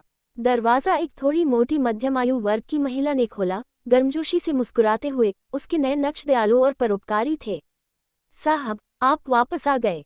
रुद्र ने उसे हल्के से सिर हिलाया। आंटी जीनत। आंटी जीनत ने जल्दी से रुद्र से बैग लिए और उसे अंदर स्वागत करते हुए कहा, आप काफी समय से यहाँ नहीं आए हैं साहब। आज रात के खाने के लिए आप क्या पसंद करेंगे? मैं आपके लिए खाना बना दूंगी। रुद्र ने अपनी टाई ढीली की, जबकि अपने सूट जैकेट को प्रवेश द्वार के पास कोट रैक पर लटकाते हुए उसने कहा, खुद को परेशान करने की जरूरत नहीं है आंटी जीनत, बस ये सब्जियां पका दीजिए जो मैंने खरीदी हैं। क्या आप मीठा या मसालेदार पसंद करेगी? पहला भाग आंटी जीनत के लिए था और दूसरा उसने चारों को संबोधित किया। हम मसालेदार कृपया।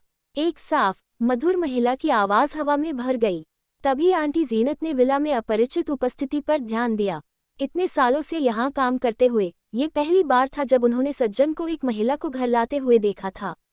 उन्हें उत्साहित और रोमांचक दोनों महसूस हुआ। चारू को देखते हुए उन्होंने एक संतुष्ट मुस्कान प्रकट की। ठीक है, मसालेदार ही सही। मेरा गृहनगर दक्षिणी हरियाणा में है। मैं हरियाणवी व्यंजन में सबसे अच्छी हूँ। मैं अभी इसे तैयार करने जाती हूँ। चारू ने उन्हें विनम्रता से मुस्कुराया। धन्यवाद आंटी जीनत। कोई परेशानी नहीं, आंटी जीनत ने खुशी से जवाब दिया।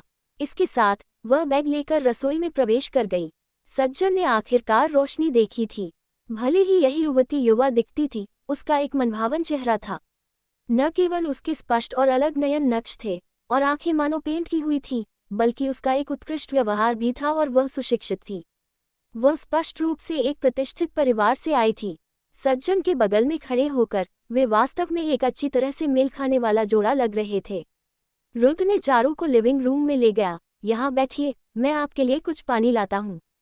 आप क्या पीना पसंद करेगी? ताज़ा निचोड़ा हुआ जूस या दूध? चारू नर्म चमड़े के सोफे पर पीछे झुक गई और औपचारिकताएं नहीं बरती, सीधे कहा, जूस कृपया। धन्यवाद। दीवार पर लगे क्रिस्टल क्लियर टेलीविजन पर एक सार्वजनिक सेवा समाचार कहानी चल रही थी। चारू की नज़र जल्दी से उस पर पड़ गई। ये गरीब पहाड़ी क्षेत्रों में पीछे छूटे बच्चों के बारे में एक कहानी थी।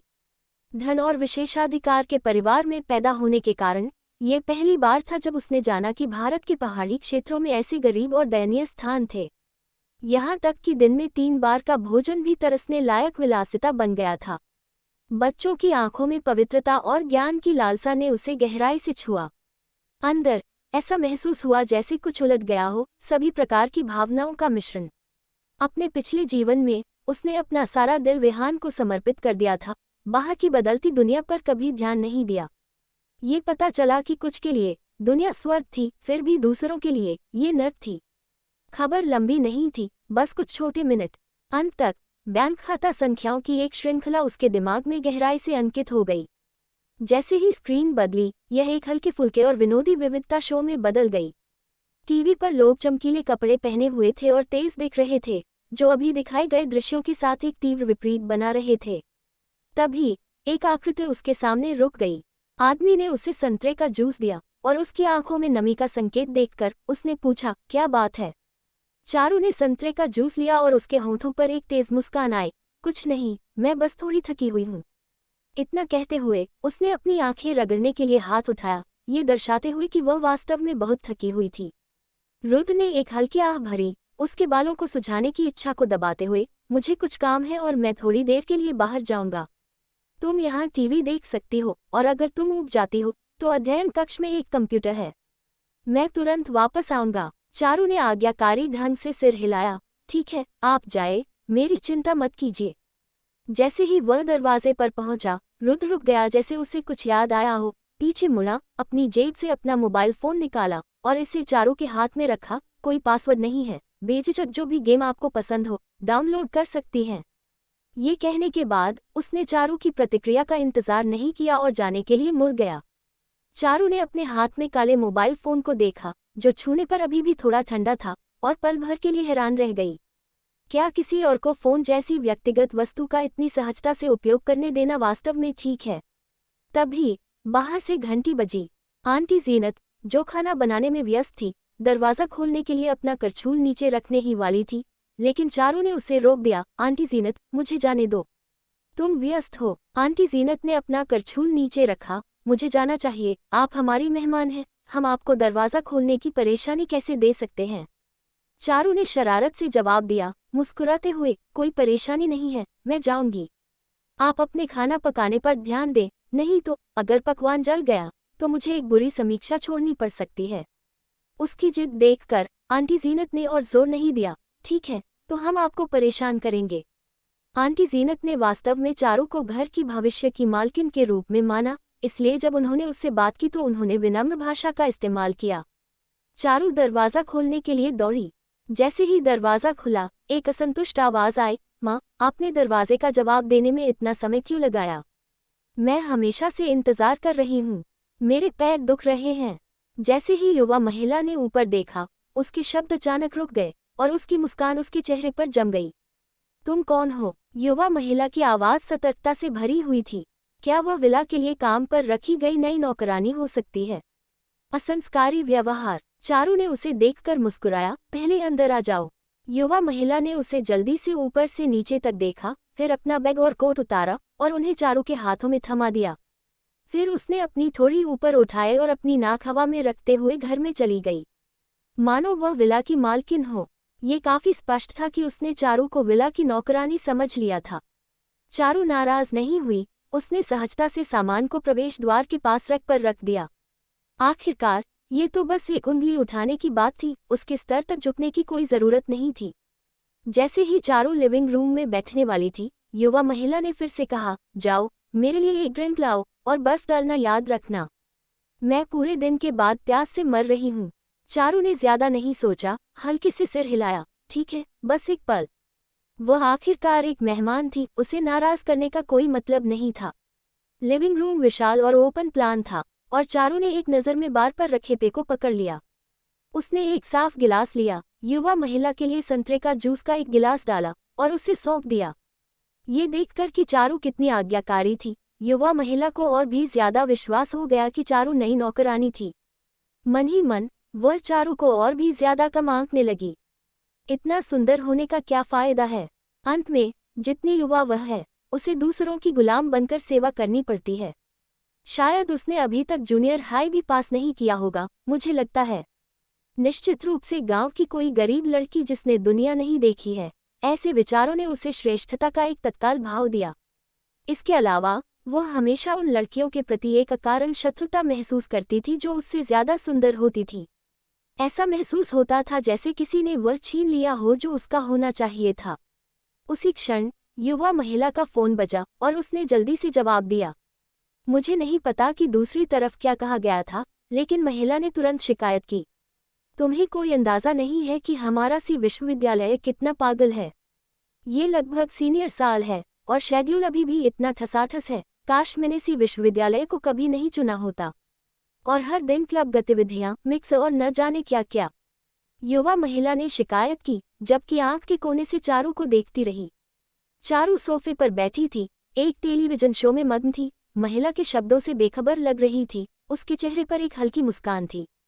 ये देखकर कि चारू ने प्रतिक्रिया नहीं दी, युवा महिला ने अपनी आवाज़ ऊंची की, हमारे सलाहकार भी वैसे ही हैं।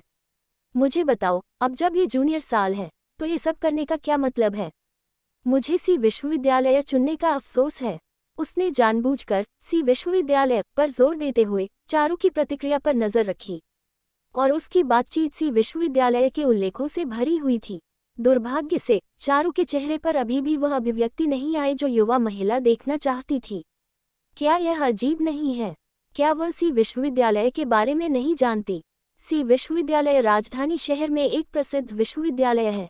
ऐसा हो ही नहीं सकता कि वह इसके बारे में न जानती हो।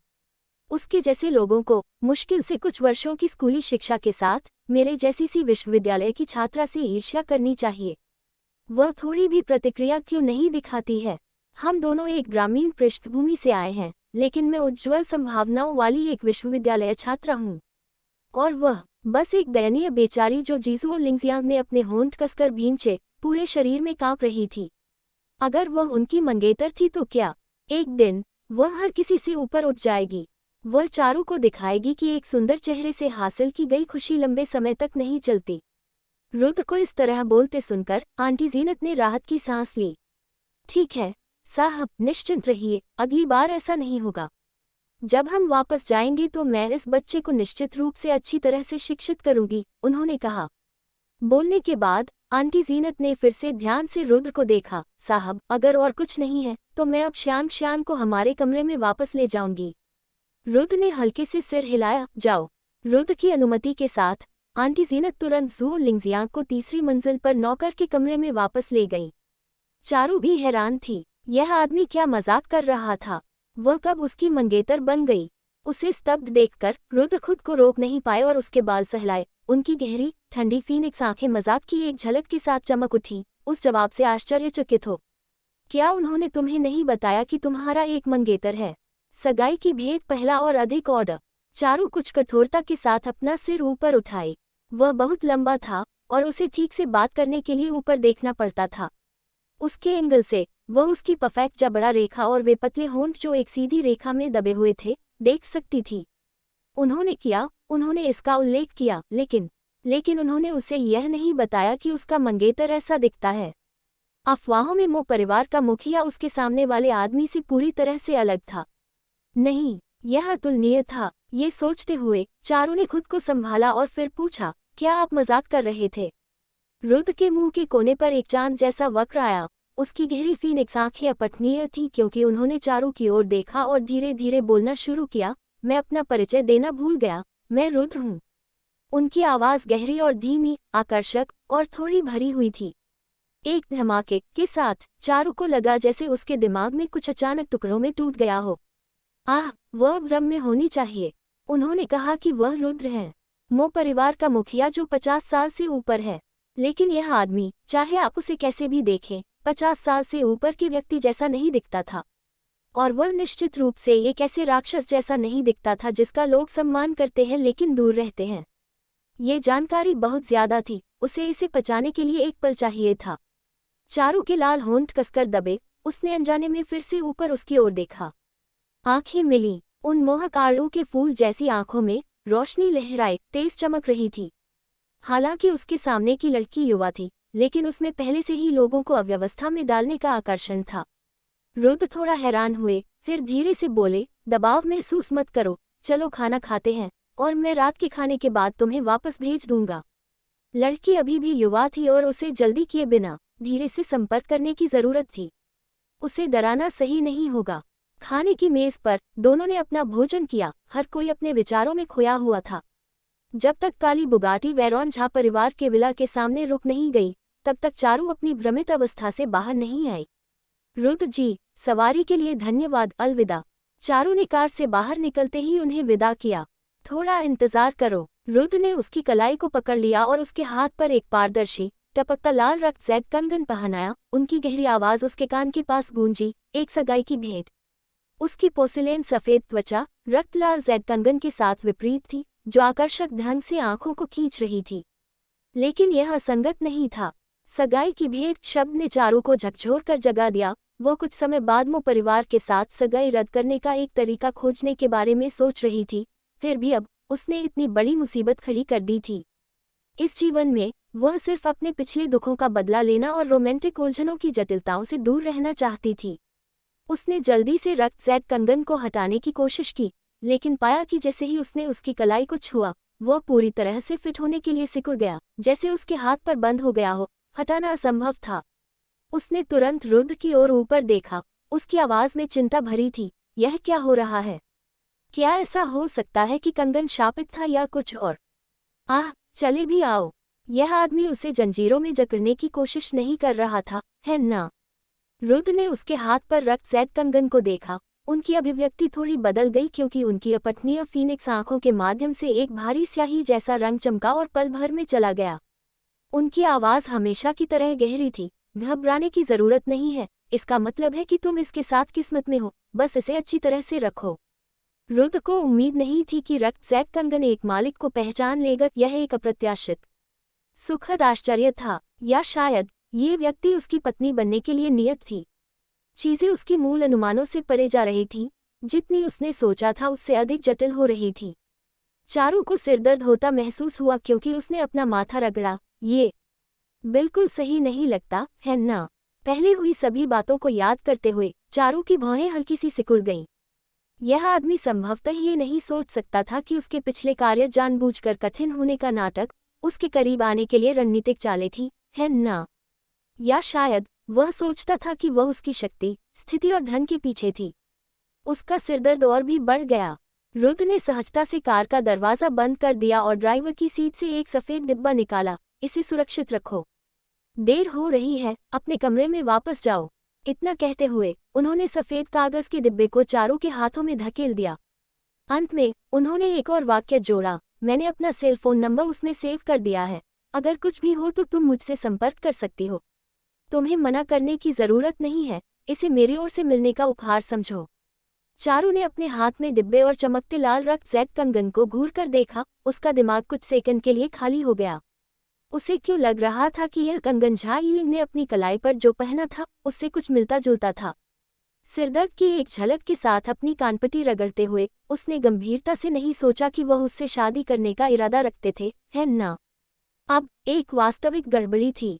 अंदर जाओ। रुद्र ने धीरे से एक सिगरेट जलाए। उनकी कुलीन नयन नक्श रात और धुएं से ढंक गए, जिससे वह और भी रहस्यमय और उदासीन लग रहे थे। ये जानते हुए कि वह अब उन्हें मना नहीं कर सकती थी, चारू ने ऊपर उनकी ओर देखा और फिर उनकी ओर अपना हाथ हिलाया। ठीक है, तो मैं अब वापस जा रही हूँ। अलविदा। बोलने के बाद वह मुड़ी और अंदर की ओर चली गई। कुछ कदम चलने के बाद चारू को कुछ याद आया और उसने अपना सिर घुमाया। उसके होठों के कोने हल्के से उठ गए। धन्यवाद। वह मुस्कान रात में खिली, एक गर्मी के फूल की तरह जीवंत। इसने खुद को रुद्र के दिमाग में अंकित कर लिया। लंबे समय तक ठहरा रहा। अगली पंक्ति का पाठ अचानक उनकी आंखों के सामने दिखाई दिया। जब वह पीछे मुड़कर मुस्कुराती है तो अन्य सभी आकर्षण फीके पड़ जाते हैं। तारानकन उसी समय झा परिवार के विला के नौकर के क्वार्टर में जुओ लिंगजियांग एक मेकअप दर्पण के सामने बैठी थी। अपने सूजे हुए दहीने चेहरे को शांत करने के लिए एक गर्म अंडा इस्तेमाल कर रही थी, शिकायत करते हुए, माँ, आपने बहुत जोर से मारा। क्या आपको मेरे चेहरे को पूरी तरह से बर्बाद करने का डर नहीं है? जोर से। आंटी जीनत बिस्तर पर बैठी और उसकी ओर मुड़ी। अगर मैं कठोर नहीं होती तो क्या रुद्र जी तुम्हें बख्श देते? ये तुम्हारी अपनी गलती है कि तुम अपना मुंह बंद नहीं रखती, जो मन में आता है वह बकती हो। वह लड़की रुद्र जी की मंगेतर, इस विला की भविष्य की मालकिन है। मंगेतर? जुओ लिंगजियांग ने तिरस्कार की एक झलक के साथ कहा, मंगेतर तो क्या? धनी परिवारों में पानी हमेशा गहरा होता है। भले ही यह सिर्फ एक मंगेतर से ज्यादा हो, शादी से क्या फर्क पड़ेगा? कौन सा सफल व्यक्ति पत्नियों और रखेलों के एक मेजबान से घिरा नहीं होता? रुद्र जी जैसे उत्कृष्ट आदमी की तो बात ही छोड़ो। मुझे यकीन है कि आज रात वह लड़की भी रुद्र जी को रोक नहीं पाएगी। लिंगजियांग, मुझे तुम्हारे शब्द काफी अजीब लगते हैं। मिस चारू में क्या बुरा है? चाहे वह उसका रूप हो या व्यवहार, वह सज्जन के लिए काफी मेल खाती है। इसके अलावा वह सुशिक्षित है और स्पष्ट रूप से एक प्रमुख परिवार से आती है। बेतुकी बातें मत कहो, तुम जानती हो कि परेशानी लापरवाह बातों से आती है। आंटी जीनत के शब्द सुनकर जुओ लिंगजियांग ने एक आह भरी, माँ, आपने मुझे एक धनी युवती के रूप में जन्म क्यों नहीं दिया? जुओ लिंगजियांग ने जारी रखा, और अगर वह एक धनी युवती है तो क्या इससे वह कम इंसान बन जाती है? बस इंतजार करो और देखो, माँ। मुझे लगता है कि रुद्र जी जल्द या बाद में उस चारू से सगाई तोड़ देंगे। जो किताबें तुमने इन पिछले सालों में पढ़ी हैं, वे व्यर्थ गई होंगी। आंटी जीनत ने एक तकिया पकड़ा और उसे जुओ लिंगजियांग पर फेंक दिया। वे कहते हैं कि शादी तोड़ने से मंदिर तोड़ना बेहतर है। लेकिन तुम्हें देखो, हमेशा रुद्र जी और उनकी होने वाली पत्नी के बीच मुसीबत की उम्मीद रखती हो। जुओ लिंगजियांग ने आंटी जीनत के विरोध का सीधे जवाब नहीं दिया, लेकिन पूछना जारी रखा, माँ, मैं आज संयोग से रुद्र जी को घर आते हुए क्यों मिली? वह आमतौर पर यहाँ वापस नहीं आते, है ना? क्या वह हाल ही में अक्सर वापस आ रहे हैं? ये सुनकर आंटी जीनत की अभिव्यक्ति उदास हो गई और उन्होंने कठोरता से कहा, लिंगजियांग, तुम उन काल्पनिक विचारों को एक तरफ रख दो और अपनी पढ़ाई पर ध्यान केंद्रित करो। रुद्र जी तुम्हारी पहुंच से बाहर हैं, हमारी उस तरह की किस्मत नहीं है। किस्मत? वह किस्मत में बिल्कुल विश्वास नहीं करती थी। कुछ लोगों को श्रेष्ठ क्यों पैदा होना चाहिए, अनंत धन और प्रतिष्ठा का आनंद लेते हुए। जहां तक उसकी बात है, वह सिर्फ एक नौकरानी की बेटी थी। कोई फर्क नहीं पड़ता कि उसने कितनी कड़ी मेहनत की, वह हमेशा एक नौकरानी की बेटी रहेगी। किसी दिन वह उन सभी लोगों को बुरी तरह से कुचल देगी जिन्होंने ज़ुओ लिंगजियांग को अपने पैरों के नीचे देखा था। तारानकन झा परिवार के विला के प्रवेश द्वार पर उसके अंदर प्रवेश करने के बाद ही रुद्र ने अपनी सिगरेट का टुकड़ा बुझाया। उनकी गहरी फीनिक्स आंखें शांति से झा परिवार के मुख्य द्वार की ओर देख रही थीं। अंधेरे में वे आंखें एक अंतहीन गहरे समुद्र की तरह थीं, शांत और अबाधित। गहरे भावर अंदर घूम रहे थे। जैसे ही चारू ने दरवाजा धकेला, उसने अंदर से हंसी और बातचीत के विस्फोट सुने। यह अंदर काफी जीवंत लग रहा था। वह लिविंग रूम में कदम रखती, उससे पहले ही रूबी उसके पास आए, व्यक्तिगत रूप से चारू के पैरों के पास चप्पल रखती हुई। चारू, तुम वापस आ गई। जल्दी से अपने जूते बदल लो। क्या तुमने खाना खाया है? हमने तुम्हारे लिए कुछ खाना बचा रखा है। रूबी के साथ बहस करने के मूड में नहीं, चारू झुकी और चप्पल पहनी। मैंने खा लिया है। कहीं तुम जहर न दे दो। खाना खा लिया। ये छोटी सी मनहूस बच्ची कभी भी उसे शांति नहीं देती। उसने बाहर खा लिया, उसके सभी विचारशील इरादों को निष्प्रभावी कर दिया। आह, तुमने पहले ही खा लिया। रूबी के मुंह के कोने पर मुस्कान एक पल के लिए जम गई, फिर सामान्य हो गई। थोड़ा और क्यों नहीं लेती? मैंने खास तौर पर तुम्हारे लिए बचा कर रखा था। जरूरत नहीं है। दयालु पेशकश के लिए धन्यवाद चाची। मैं अब ऊपर जा रही हूँ, चारू ने सीढ़ियों की ओर बढ़ते हुए कहा। हाँ, रूबी ने जो तैयार किया है वह खाना है। वह जल्दी मरना नहीं चाहती थी। सोफे पर बैठी झा यीलिंग ने चारू की ओर मुड़कर देखा। उसका चेहरा एक मुस्कान के स्पर्श के साथ मिलनसार था, स्नेहपूर्वक कहते हुए, बहन, बस थोड़ा सा खा लो, अगर मेरी माँ के लिए ही सही। तुम उनकी सद्भावना को कैसे अस्वीकार कर सकती हो? रूबी ने तुरंत समर्थन किया। हाँ हाँ चारू, कम से कम एक निवाला तो ले लो। चाची ने ये सिर्फ तुम्हारे लिए बचा कर रखा था। अगर तुम एक भी निवाला नहीं खाओगी तो चाची का दिल बहुत दुखी होगा। झा यीलिंग ने दूध का एक घूंट लिया, फिर जोड़ा, बहन, तुम क्यों नहीं खाओगी? क्या ऐसा हो सकता है कि तुम हमारे पारिवारिक रसोई के खाना पकाने के कौशल को कम आंकती हो? उसने एक देखभाल करने वाली बहन की भूमिका पूरी तरह से निभाई। चारू अपने कदमों पर रुकी, अपना सिर घुमाकर झा यीलिंग की ओर देखा और धीरे धीरे अपनी नाजुक जैद जैसी जबड़ा रेखा ऊपर उठाए, आधे गंभीर और आधे मजाकिया ढंग से कहा, क्योंकि मुझे डर है कि तुम मुझे जहर दे दोगी। उसकी साफ आवाज हवा में गूंज उठी। उस क्षण आसपास का वातावरण शांत और स्थिर हो गया, थोड़ा भयानक और कुछ हद तक शांत। किसी ने उम्मीद नहीं की थी कि चारू ऐसा कुछ कहेगी। शब्द बहुत सीधे थे, खासकर उसके मुंह के कोने पर मुस्कान, जिस पर सीधे देखना मुश्किल था। झा यीलिंग के चेहरे पर मुस्कान क्षण भर के लिए कठोर हो गई, लेकिन उसने जल्दी से खुद को संभाला, डांटते हुए कहा, बहन, तुम्हारे पास हास्य की भावना है।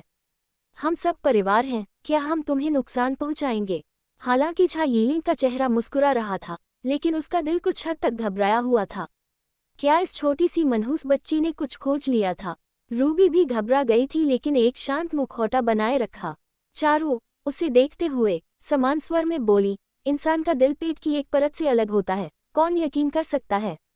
उसके मुंह पर एक मुस्कान थी, 3 हिस्से गंभीर, 7 हिस्से शरारती, जिससे दूसरों के लिए उसके सच्चे इरादों को समझना मुश्किल हो गया। खासकर वह चेहरा। झा यीलिंग उसे जितना देखती थी उतना ही उसे चिढ़ाती थी। ऐसी अच्छी शक्ल इस मनहूस प्राणी पर बर्बाद कैसे हो सकती है? ये स्वर्ग की अन्यायपूर्णता थी। बहन, झा यीलिंग का आस्तीन में छिपा हुआ हाथ कसकर भींच गया, तेजी से कहते हुए, तुम जो चाहो खा सकती हो, लेकिन तुम कुछ भी नहीं कह सकती। तुम हम पर जहर देने का आरोप लगाती हो, सबूत कहाँ है? सबूत के बिना यह मानहानि है। रूबी भी क्रोध से बेकाबू थी, चारू की नाक की ओर इशारा करते हुए, उसे डांटते हुए। आखिरकार हमारे झा परिवार ने तुम्हें इतने सालों तक पाला है। मैंने कभी नहीं सोचा था कि हम एक अकृतज्ञ को पाल रहे थे। आभारी न होना एक बात है, लेकिन अब तुम पलटकर हम पर आरोप लगाती हो। क्या तुम्हारी अंतरात्मा को कुत्ते ने खा लिया है? तुम कहती हो कि हमने तुम्हें जहर दिया। अगर मैं तुम्हें जहर देना चाहती तो मैं आज तक क्यों इंतजार करती? अगर मैंने तुम्हें जहर दिया होता तो अब तक तुम्हारी कब्र पर घास उग रही होती। चारू हल्का सा मुस्कुराई, चाची, बहन, मैं महज बिना सोचे समझे बोल रही थी। तुम्हें इतना परेशान क्यों होना पड़ा? अप्रत्याशित रूप से रूबी और झा यीलिंग इतनी आसानी से डर गए थे। वह अभी तक उनके साथ पुल जलाने के लिए तैयार नहीं थी। चूंकि वे उसकी मृत्यु की इतनी बेसब्री से इच्छा रखते थे, वह रह सकती थी और उन्हें उनके खेल में शामिल कर सकती थी। चारू ने अपने कान के पीछे बालों के एक लट को ब्रश करने के लिए अपना हाथ उठाया। उसका स्वर बेपरवाह था, ये तो बस एक मजाक था आखिरकार। क्या तुम अब एक मजाक भी नहीं सह सकती? झा यीलिंग और रूबी ने आंखों का आदान प्रदान किया। संदेह की एक झलक दोनों की आंखों में गुजरी। ये कहना पड़ा कि चारू इन दिनों निपटाने के लिए बहुत मुश्किल हो गई थी। वह अब उस अनावश्यक कचरे की तरह नहीं लगती थी जिसे वे आसानी से हेरफेर कर सकते थे। झा यीलिंग ने अगोचर रूप से अपने होठों को भींचा। बहन, भविष्य में ऐसे मजाक अक्सर न करना बेहतर है, ताकि सबकी भावनाओं को ठेस न पहुंचे। हाँ, रूबी ने सहमति में सिर हिलाया। चारू, चाची ने अभी जो कहा वह गुस्से में कहा गया था, इसे दिल पर मत लेना। चाची, बहन। चारू का हाथ धीरे धीरे सीढ़ी की रेलिंग पर टिका। उसने अपना सिर घुमाया। उसका मुंह एक मुस्कान में फैल गया क्योंकि उसने प्रत्येक शब्दांश को उच्चारण किया। शुभ रात्रि। वह मुस्कान बोल्ड और तेज थी, जैसे विल्लों के माध्यम से एक हवा, जैसे बारिश के बाद कमल का खिलना। रूबी उस मुस्कान में एक अस्पष्ट घबराहट को देखने में कामयाब रही और एक कठोर मुस्कुराहट के लिए मजबूर किया। शुभ रात्रि। पैरों की टैप टैप टैप की आवाज कम और कम होती गई। तभी रूबी ने अपने सभी ढोंग को छोड़ दिया। चिंता से भरे चेहरे के साथ झा यीलिंग के पास चली गई। लिंग, हम अब क्या करें? उस छोटी कुतिया ने कुछ जरूर खोज लिया होगा। माँ, घबराओ मत। झा यीलिंग ने रूबी को बैठने में मदद की। उदासीनता से कहा, आखिरकार वह सिर्फ एक असमर्थित अनाथ लड़की है। वह स्वर्ग को उलट कैसे सकती है? लेकिन हम इतनी आसानी से बात नहीं कर सकते, रूबी ने जारी रखा। लिंग, चारू की कंपनी अभी भी उसके हाथों में है, हम इसे हल्के में नहीं ले सकते। झा यीलिंग के होठों पर एक तिरस्कारपूर्ण मुस्कान आई। चारू की कंपनी? चारू की कंपनी का क्या मूल्य है? इसके अलावा वह बूढ़ा लोमड़ी सुकियांदा पहले ही सभी धन को हड़प चुका है और पुराने शेयरधारकों के एक समूह के साथ भाग गया है। चारू की कंपनी अब डरने लायक कुछ भी नहीं है। ये तो कहना ही नहीं चाहिए कि अब सुकियांदा ने चारू की कंपनी को धोखा दिया है। भले ही सुकियांदा ने चारू की कंपनी को धोखा नहीं दिया होता, उस कचरे के नेतृत्व में चारू की कंपनी के पूरी तरह से बर्बाद होने में केवल समय लगता। माँ, भूलो मत। झा यीलिंग ने रूबी के हाथ को थपथपाया। अब मेरे पास पूरे हुआनाओ समूह का समर्थन है। क्या हम अभी भी सिर्फ चारू की कंपनी से डर रहे हैं? और मैं अब मो छियानजियो की जीवन रक्षक उपकारिणी भी हूँ। अकेले इस पहचान के साथ, मैं पहले से ही राजधानी शहर में एक नाम बनाने के लिए अच्छी तरह से स्थित हूँ। झा यीलिंग को वह नहीं कहना चाहिए था, क्योंकि जैसे ही उसने कहा, रूबी की अभिव्यक्ति और भी बदसूरत हो गई। लिंग, तुम्हें पता नहीं है, लेकिन इन दिनों जब तुम दूर थी, चारू की कंपनी में धरती को हिला देने वाले बदलाव हुए हैं। ये वो कंपनी नहीं है जिसे तुम जानती थी। झा यीलिंग चौंक गई। क्या हुआ? कुछ ही दिन पहले चारू की कंपनी अभी भी तूफान में डगमगा रही थी। इतने कम समय में यह इतना नाटकीय रूप से कैसे बदल सकती थी? वह सिर्फ कुछ दिनों के लिए गई थी। शान परिवार ने चारू की कंपनी में निवेश किया है। रूबी, एक गृहिणी होने के बावजूद, वित्तीय खबरों के साथ तालमेल रखती थी। इस प्रकार वह शान परिवार के चारू की कंपनी में निवेश के विवरण पर स्पष्ट थी। हालांकि झा यीलिंग के पास हुआनाओ समूह का बैकअप था, यह अभी भी शान परिवार से तुलनीय नहीं था। आखिरकार शान परिवार मो परिवार के ठीक पीछे दूसरा सबसे बड़ा परिवार था। क्या? झा यीलिंग का चेहरा पीला पड़ गया। उसके नयन नक्श हल्के से विकृत हो गए क्योंकि उसने एक ठंडक के साथ कहा, ऐसा लगता है कि मैंने उस कचरे को कम आंक लिया है। वह कचरा वास्तव में शान परिवार से जुड़ने में सफल रहा। ये बस अकल्पनीय था। झा यीलिंग की सुंदर आंखों में एक अशुभ नजर भर गई, मानो जहर में भीगी हो। माँ, हम बस इस तरह इंतजार नहीं कर सकते। खुराक बढ़ाओ, खुराक बढ़ाओ। रूबी हैरान थी, लेकिन अगर खुराक बढ़ाई जाती है तो वह कचरा बस। वह तर्कसंगत सोच से परे थी। बेटे, मध्यम आयु वर्ग की महिला एक ही सांस में नदी के किनारे पहुंची और हस्की की पूंछ को पकड़ने के लिए हाथ बढ़ाया जो पानी के ऊपर दिखाई दे रही थी। जैसे ही उसका हाथ हस्की की पूंछ को छूने वाला था, कुछ अजीब हुआ। हस्की, जो संघर्ष कर रहा था, अचानक संघर्ष करना बंद कर दिया और पूंछ जो पानी के ऊपर दिखाई दे रही थी, तुरंत गायब हो गई। झील की सतह शांत हो गई, जैसे कुछ हुआ ही नहीं था। अजीबपन अवर्णनीय था। मध्यम आयु वर्ग की महिला पीली पड़ गई। चारू के शब्द उसके कानों में गूंज रहे थे। जैसे ही उसने अपना हाथ वापस खींचने और पानी के किनारे से भागने के बारे में सोचा, उसने खुद को उस स्थान पर जड़ पाया, चलने में असमर्थ। उसी समय एक अदृश्य हाथ ने उसकी कलाई को एक शिकंजा जैसी पकड़ के साथ पकड़ लिया। तुरंत 5 लाल निशान छोड़ दिए। छप, मध्यम आयु वर्ग की महिला झील में सिर के बल गिर गई।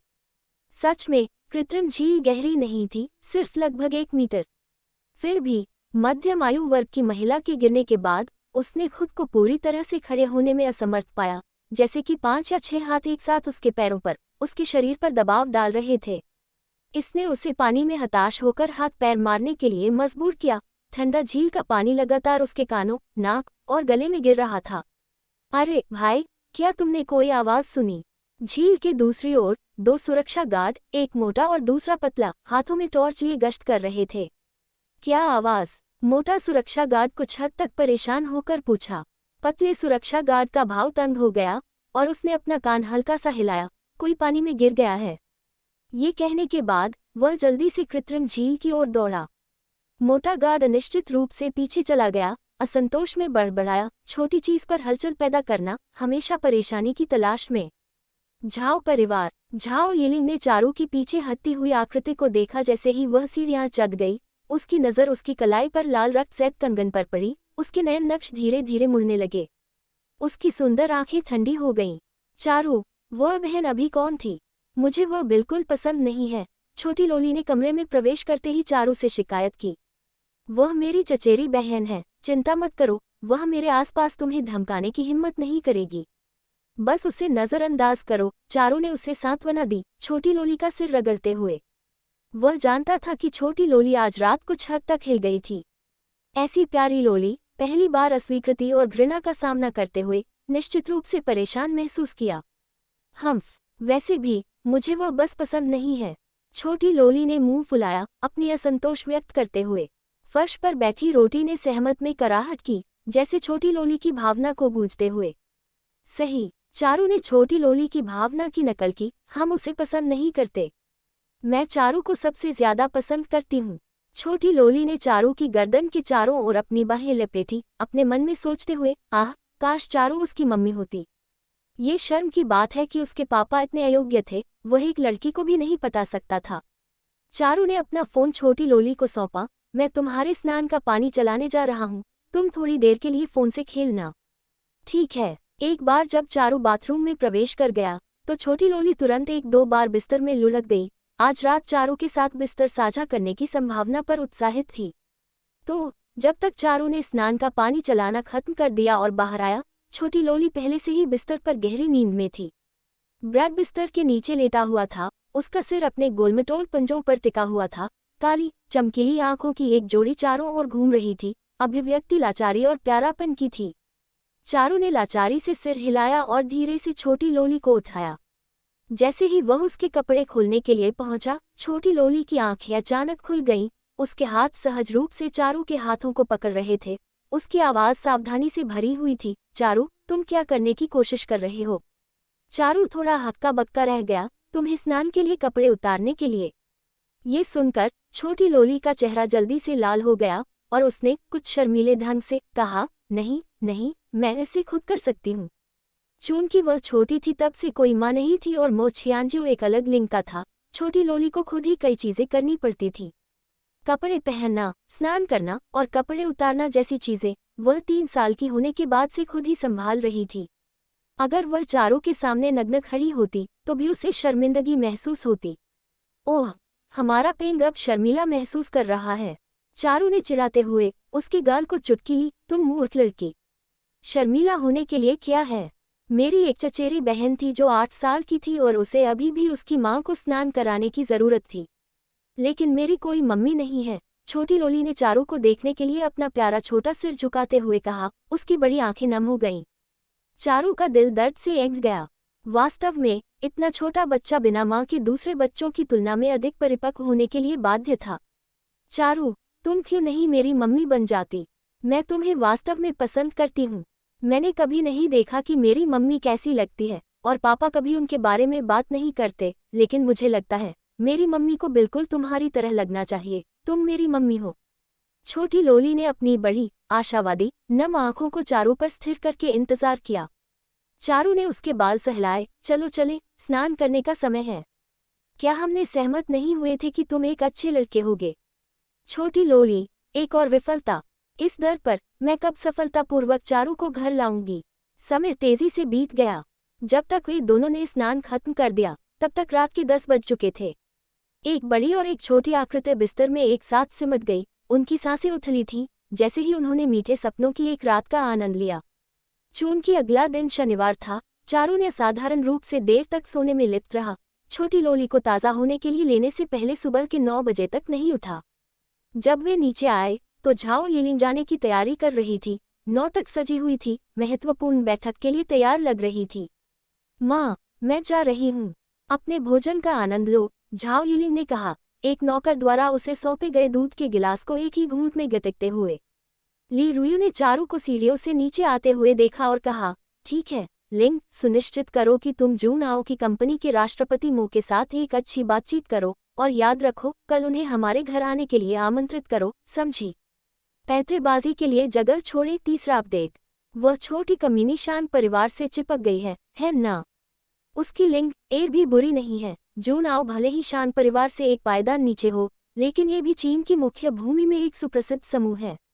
इससे भी महत्वपूर्ण यह है कि उसकी लिंग एर जून आओ ग्रुप के अध्यक्ष की जीवन रक्षक है। सिर्फ उस बिंदु पर वह लिंग एर से बिल्कुल तुलना नहीं कर सकती। क्या वह छोटी कमीनी शान परिवार के अध्यक्ष को अपने घर पर एक मेहमान के रूप में आमंत्रित भी कर सकती है। मुझे यकीन है कि शान परिवार ने उस कमजोर भूत चारू लियान के लिए सम्मान से बाहर चारू समूह में निवेश करने का फैसला किया। उसकी लिंग एर में वास्तविक प्रतिभा है। मुझे पता है माँ, चिंता मत करो, राष्ट्रपति मो और मेरा एक जीवन रक्षक बंधन है और उसने लंबे समय से हमारे घर आने की इच्छा व्यक्त की है। यह मैं थी जिसने उसे आने से रोका, झाओ यिलिंग ने कहा जैसे ही उसने चारू पर झलक देखने के लिए अपनी आंखें उठाईं, फिर जारी रखा, ठीक है, मैं अब जा रही हूँ, बाद में मिलते हैं छोटी बहन। चारू के होंठ हल्के से घुमावदार हुए, उसकी उत्तेजना को नजरअंदाज करते हुए, और उदासीनता से कहा, मिलते हैं। जून आओ के राष्ट्रपति मो, अगर उसे सही याद है तो जून आओ चीन की मुख्य भूमि पर व्यावसायिक रैंकिंग में तीसरे स्थान पर था। इस झाओ यिलिंग में कुछ क्षमता वास्तव में है। छोटी लड़की और ब्रैड को साथ लेकर चारू सीधे लिविंग रूम से गुजरा और झाओ परिवार के विला से चला गया। ली रुयू का चेहरा कुछ हद तक नाखुश दिखाई दिया। इस छोटी कमीनी का साहस वास्तव में हर दिन बड़ा होता जा रहा है। न केवल विला में सभी प्रकार की अनुचित चीजें वापस लाने की हिम्मत कर रही है, बल्कि अब जब वह मुझे देखती है तो ऐसा लगता है जैसे वह मुझे बिल्कुल नहीं देखती, अभिवादन करने की परवाह भी नहीं करती। वह तेजी से अनियंत्रित हो गई है। भूल जाओ, वह जल्द ही ताबूत में जा रही है। मैं उसके स्तर तक नहीं गिरूंगी। छोटी लड़की और ब्रैड के साथ चारू एक नाश्ते की दुकान की ओर चला गया जहां वह अक्सर जाता था। छोटी लड़की ने मांस के बर्गर का एक निवाला लिया और खुशी से भर गई। जिन ब्रो, ये बर्गर वास्तव में स्वादिष्ट हैं। उसके बगल में ब्रैड ने भी सहमत में कराहट की। चारू ने सोचा, यह मूर्ख बच्चा संभवतः पहली बार मांस के बर्गर नहीं खा रहा है ना। अन्यत्र मो परिवार में ज़ेचुई मो जिक्सुआन के लौटने का इंतजार करते हुए लिविंग रूम में बैठी थी। उसने उसे पिछली बार देखे हुए कई दिन हो गए थे, जब से उसने रक्त सेट कंगन को ठोस बनाने के लिए हड्डी खाने वाले पानी का उपयोग किया था, तब से उसने उसे नहीं देखा था। दिनों को ध्यान में रखते हुए रक्त सेट कंगन की रक्त पिपासा अब तक शुद्ध हो जानी चाहिए थी और उसे वापस आ जाना चाहिए था। वह अभी भी उसे रक्त सेट कंगन देने का इंतजार कर रही थी। ये सोचते हुए अचानक दरवाजे पर एक आवाज आई, पैरों की आवाज। ज़ेचुई का दिल जोरों से धड़का। उसने अपने बाल को समायोजित करने के लिए हाथ उठाया, फिर अपनी नज़र अपने सीने पर झुकाई। आज उसने एक कम कट लाल पोशाक पहनी हुई थी। उसकी छाती जोर से उठ रही थी, एक लुभावना विभाजन प्रकट कर रही थी। पैरों की आवाज करीब आ गई और ज़ेचुई का उत्साह बढ़ गया। जिक्सुआन, ज़ेचुई ने एक मुस्कान के साथ ऊपर देखा, जो तब उसके होठों पर जम गई और उसकी आंखों में चमक धीरे धीरे मंद हो गई जैसे ही वह आने वाले की ओर कुछ निराशा के साथ मुड़ी। ओह, ये किंगी है जो वापस आ गई है। यह मैं हूँ। मोकिंगी ने कॉफी मेज से एक सेब उठाया, बात करते हुए उसे कुतरते हुए, क्या तुम मेरे भाई का इंतजार कर रही थी? ज़ेचुई मीठा मुस्कुराई, नर्म बोलते हुए, मैंने कई दिनों से जिक्सुआन को नहीं देखा है। किंगी, क्या तुम जानती हो कि वह कहाँ गया? कौन जानता है, मोकिंगी ने कहा, असंवेदनशील लगते हुए, वह शायद अपनी मंगेतर को ढूंढने गया होगा। हम उस तरह से कपड़े पहनने का क्या फायदा है? मेरा भाई अभी भी तुम्हें पसंद नहीं करता। तस्क, एक कम कट पोशाक पहने हुए, अपनी सुंदरता से अपने भाई को लुभाने के बारे में सोच रही हो? क्या ख्याली पुलाव है? मो किंगी हमेशा जेक चुई के साथ मतभेद में रही थी, इसलिए जब भी उसे मौका मिलता था वह उसे सताना पसंद करती थी। यह मो परिवार में उसकी दैनिक रुचियों में से एक बन गया था। जेक चुई जानती थी कि मो किंगी जानबूझकर उसे निशाना बना रही थी, लेकिन तो क्या, जब तक मो जिक्सुआन के दिल में उसके लिए जगह थी वह पर्याप्त था। एक बार जब वह मो परिवार की मालकिन बन गई तो वह निश्चित रूप से मो किंगी, इस तुच्छ धर्मनिरपेक्ष व्यक्ति को दूर शादी करवा देगी ताकि वह फिर कभी मो परिवार के करीब न आ सके। किंगी, तुम जो कह रही हो वह सही नहीं है। जेक चुई के होंठ एक मुस्कान में घुमावदार हुए। मैं तुम्हारे पैदा होने से पहले तुम्हारे भाई को जानती थी। हम बचपन के प्रेमियों की तरह एक साथ बड़े हुए और मुझे उम्मीद है कि तुम जल्द ही मेरे खिलाफ अपने पूर्वाग्रहों को छोड़ सकती हो। अन्यथा ये हम दोनों के बीच जिक्सुआन को एक मुश्किल स्थिति में डाल देगा। अगर मेरा भाई तुम्हें इतना पसंद करता है तो वह किसी और से क्यों सगाई करेगा? मो किंगी ने एक भौं उठाई। क्या तुम जानती हो कि तुम अब जो कर रही हो वह शर्मनाक है? इसे किसी और के रिश्ते में हस्तक्षेप करना, तीसरा पक्ष होना कहा जाता है। जेक चुई का हाथ जो अपनी आस्तीन में छिपा हुआ था कस गया और गहरा गुस्सा उसके चेहरे पर चमका, फिर भी उसने इसे दिखाने की हिम्मत नहीं की। पिछली बार मो परिवार की बूढ़ी औरत ने उसे स्पष्ट कर दिया था कि अगर उसने कोई परेशानी पैदा की तो वह वास्तव में मो परिवार में और नहीं रह पाएगी। मो जिक्सुआन के लिए उसे बस सहन करना पड़ा। अगर यह सुपरपावर वर्ल्ड में होता तो मो किंगी जैसा कोई एक तुच्छ धर्मनिरपेक्ष व्यक्ति सैकड़ों बार मर चुका होता। एक महज धर्मनिरपेक्ष व्यक्ति उससे इस तरह बात करने की हिम्मत कैसे करता है? किंगी, आखिरकार हम परिवार बनने जा रहे हैं। जेक चुई ने स्नेह से मो किंगी का हाथ लिया। जो तुम कहती हो उसमें बहुत पूर्ण होना अच्छा नहीं है। क्या तुमने कहावत नहीं सुनी है, कुछ छूट छोड़ो ताकि भविष्य में तुम्हारे मिलने के लिए जगह हो। अगर तुम बात करना चाहती हो तो बात करो, लेकिन छूना मत। मो किंगी ने कुछ घृणा के साथ अपना हाथ वापस खींचा, एक भौं उठाई। ओह, मुझे वास्तव में माफ करना, लेकिन मुझे बस बहुत निश्चित होना पसंद है। तुम परिवार का हिस्सा बनना चाहती हो। हे, इंतजार करो और देखो कि क्या तुम्हें अपने अगले जीवन में वह मौका मिलेगा। जेक चुई का चेहरा गुस्से से पीला पड़ गया। उसने सोचा था कि अगर उसने अपना रुख कम किया तो ये धर्मनिरपेक्ष व्यक्ति धीरे धीरे उसे स्वीकार कर लेगा। उसने इस तरह के अनादर के साथ व्यवहार किए जाने की उम्मीद नहीं की थी। उसने कब एक धर्मनिरपेक्ष दुनिया के किसी से विनम्रता से बात करनी पड़ी थी? अगर यह अतीत में होता तो ऐसा महज धर्मनिरपेक्ष व्यक्ति उसके जूते ले जाने के लिए भी योग्य नहीं होता। उसने उम्मीद नहीं की थी कि यहाँ उसे एक धर्मनिरपेक्ष व्यक्ति की गुस्ताखी को सहन करना होगा।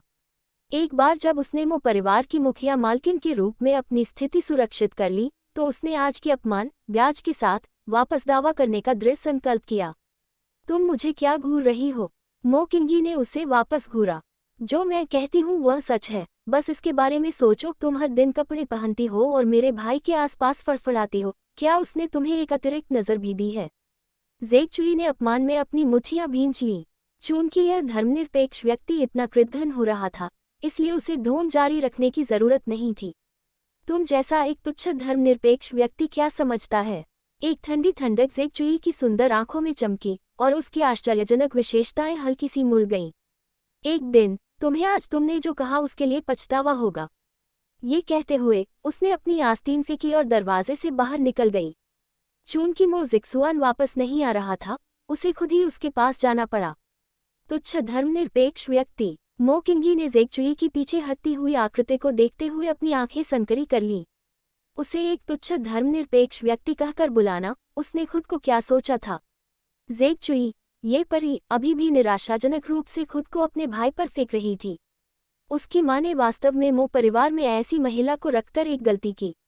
नाश्ते की दुकान से निकलते हुए छोटी लड़की ने खुशी से अपना पेट थपथपाया। वाह, मैं बहुत भरी हूँ, जिन यहाँ के बर्गर बहुत स्वादिष्ट हैं। बस तभी चारू का फोन अचानक बजा, अपरिचित इनकमिंग कॉल नंबरों की एक स्ट्रिंग दिखाते हुए। चारू एक पल के लिए संकोच किया, फिर जवाब देने के लिए स्लाइड किया।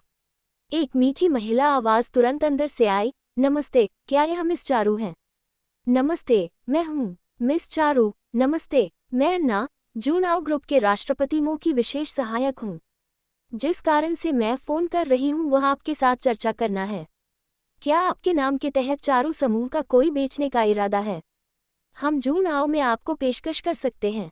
एना ने अपना वाक्य पूरा नहीं किया था जब उसे चारू ने बाधित कर दिया था। मुझे माफ करना, मैं चारू समूह को नहीं बेच रही हूँ। वार्निंग साइन धमकी। चौथा अपडेट। पिछले कुछ दिनों में उसे जून आओ से अनगिनत कॉल आए थे, खुद को प्रबंधक कहने वालों से लेकर उपाध्यक्षों तक, और अब एक विशेष सहायक भी इस लड़ाई में शामिल हो गया था। उनका एकमात्र उद्देश्य एक था, चारू परिवार के व्यवसाय को अधिग्रहण करना। चारू को ये समझ नहीं आ रहा था, जून आओ इतना विशाल निगम था, उन्होंने चारू परिवार में रुचि क्यों ली? इस सब के पीछे किस तरह की चाल थी? मिस चारू, कृपया हमें अस्वीकार करने में जल्दी न करें, एना ने जारी रखने से पहले विराम लिया। हमारे राष्ट्रपति चारू परिवार को एक उच्च कीमत पर खरीदने को तैयार हैं और इसके वास्तविक मूल्य का 5 गुना पेशकश करने को तैयार हैं। क्या आप निश्चित हैं कि आप इस पर विचार नहीं करना चाहती हैं? चारू परिवार के वास्तविक मूल्य का 5 गुना, वह एक खगोलीय आंकड़ा था। जून आओ चारू परिवार को अधिग्रहण करने के लिए इतनी महत्वपूर्ण राशि का भुगतान करने को तैयार था। उनका छिपा हुआ उद्देश्य क्या हो सकता है? चारू ने हल्का सा अपनी आंखें संकरी कर ली और फिर कहा, मिस एना, मैं आपकी कंपनी के दयालु प्रस्ताव की सराहना करती हूँ, लेकिन मुझे ये स्पष्ट करना होगा कि चारू परिवार मेरे पिता के जीवन का कार्य है। भले ही आपकी कंपनी 10 गुना कीमत की पेशकश करे, मैं इसे नहीं बेचूंगी। कृपया भविष्य में मुझे कॉल करना बंद करें। एना हल्का सा हंसी। मिस चारू, बहुत पूर्ण न बोलें। जैसा कि मैं समझती हूँ, आपने अभी अभी अपना सीनियर साल शुरू किया है और यह आपके अध्ययन के लिए एक महत्वपूर्ण समय है। भले ही शान परिवार ने आपकी कंपनी में शेयर पहले ही खरीद लिए हैं, मुझे विश्वास है कि भविष्य आपके लिए इतना उज्जवल नहीं दिखता है। ओह, वैसे, एना ने फिर से विराम लिया, फिर जारी रखा, मैंने सुना है कि मिस चारू वर्तमान में जेके सहयोग के लिए बोली लगाने की तैयारी कर रही है ना? चारू ने स्वाभाविक रूप से एना के शब्दों में निहित धमकी को महसूस किया। उसने अपने होंठ सिकुड़े और चुप रही। एना ने एक मुस्कान में अपने होंठ सिकुड़ लिए। वास्तव में एक धमकी नहीं है। आप लोग हुआ राष्ट्र से बल से पहले शिष्टता को महत्व देते हैं, है ना? चूंकि मिस चारू ग्रहणशील नहीं है, इसलिए मेरे पास इस अंतिम उपाय को लागू करने के अलावा कोई विकल्प नहीं है। इसके अलावा, एना ने जारी रखा, चारू परिवार वर्तमान में एक विकास के चरण में है। अगर हम जून आओ में चारू परिवार को दिवालिया करना चाहते, तो ऐसा करने के लिए वास्तव में कई तरीके हैं। मिस चारू, अगर आप अपने सभी प्रयासों को बर्बाद नहीं करना चाहती हैं, तो मैं सुझाव देती हूँ कि जब तक मेरे पास पर्याप्त धैर्य है, तब तक आप ध्यान से सोचें कि मैंने आज क्या कहा है। ये सच था कि चारू परिवार विकास की अवधि में था, और भले ही ये तेजी से बढ़ रहा था, मुछियांजियों के तरीकों से एक कंपनी को गायब करना बहुत सरल था। अगर चारू में थोड़ी सी भी समझ थी, तो वह इस मामले के परिणामों को समझेगी। फर्श से छत की खिड़की के सामने खड़े होकर एना की आत्मविश्वासी नज़र आत्मविश्वास के साथ चमकी। जैसे ही उसने चारू के समझौता करने का इंतजार किया, एक स्पष्ट आवाज उसके कानों तक पहुंची। मुझे सबसे ज्यादा धमकाया जाना नापसंद है, मिस एना, चूंकि यह यहाँ तक आ गया है, मुझे विश्वास है कि हमें इस बातचीत को जारी रखने की कोई जरूरत नहीं है। अलविदा। जैसे ही उसने बोलना खत्म किया, चारू ने फोन काट दिया। उसकी स्पष्ट आड़ू खिलने वाली आंखें जटिल भावनाओं के साथ चमक रही थीं। अपने पिछले जीवन में शेन समूह ने जेके के साथ सहयोग किया था और जून आओ ने मामले में हस्तक्षेप नहीं किया था। इस जीवन में क्या जून आओ वास्तव में चारू परिवार को अधिग्रहण करने के लिए जेके के लिए बोली में शामिल होगा? जून आओ वास्तव में क्या कर रहा था और वे चारू परिवार को अधिग्रहण करने पर इतने क्यों आमादा थे? इस सब के पीछे छिपा हुआ एजेंडा क्या था? दूसरी ओर एना ने कटी हुई कॉल को एक हल्के से नाराज भाव के साथ देखा। उसकी आंखों में चमक धीरे धीरे मंद हो गई। उसने सोचा था कि इतनी हद तक बात करने के बाद चारू निश्चित रूप से समझौता करेगी, लेकिन वह अडिग निकली। वे कहते हैं कि हुआ राष्ट्र के लोग चालाक और धूर्त होते हैं, गहरी योजनाओं के साथ। वास्तव में ये सच लगा। ये वास्तव में आश्चर्यजनक था कि कोई इतना मायावी पहले एक बेकार व्यक्ति के रूप में कैसे चित्रित किया गया था। ठक ठक ठक। एना की चिड़चिड़ापन के बीच दरवाजे के बाहर से खटखटाने की एक श्रृंखला आई। अंदर आओ, एना बहन। एक सफेद वर्दी में एलिन अंदर आई। चीफ ने आपको उन्हें देखने के लिए कहा। ये देखते हुए कि यह एलिन थी, एना ने अपना मुखौटा छोड़ दिया, कुछ थकान से अपने कनपट्टियों की मालिश की और एक थकी हुई आवाज में कहा, समझ गई, मैं तुरंत वहां हूँगी। एना को इस तरह देखकर एलिन ने कुछ चिंता के साथ पूछा, क्या हुआ? क्या तुम ठीक महसूस नहीं कर रही हो? एलिन ने एना के साथ कई सालों तक काम किया था। दोनों मोचियांजियों की सक्षम विशेष सहायक थी लेकिन ये पहली बार था जब एलिन ने एना को ऐसे भाव के साथ देखा। कुछ नहीं, एना एलिन पर मुस्कुराए। वैसे क्या चीफ ने कहा कि उन्हें मेरे लिए क्या जरूरत है?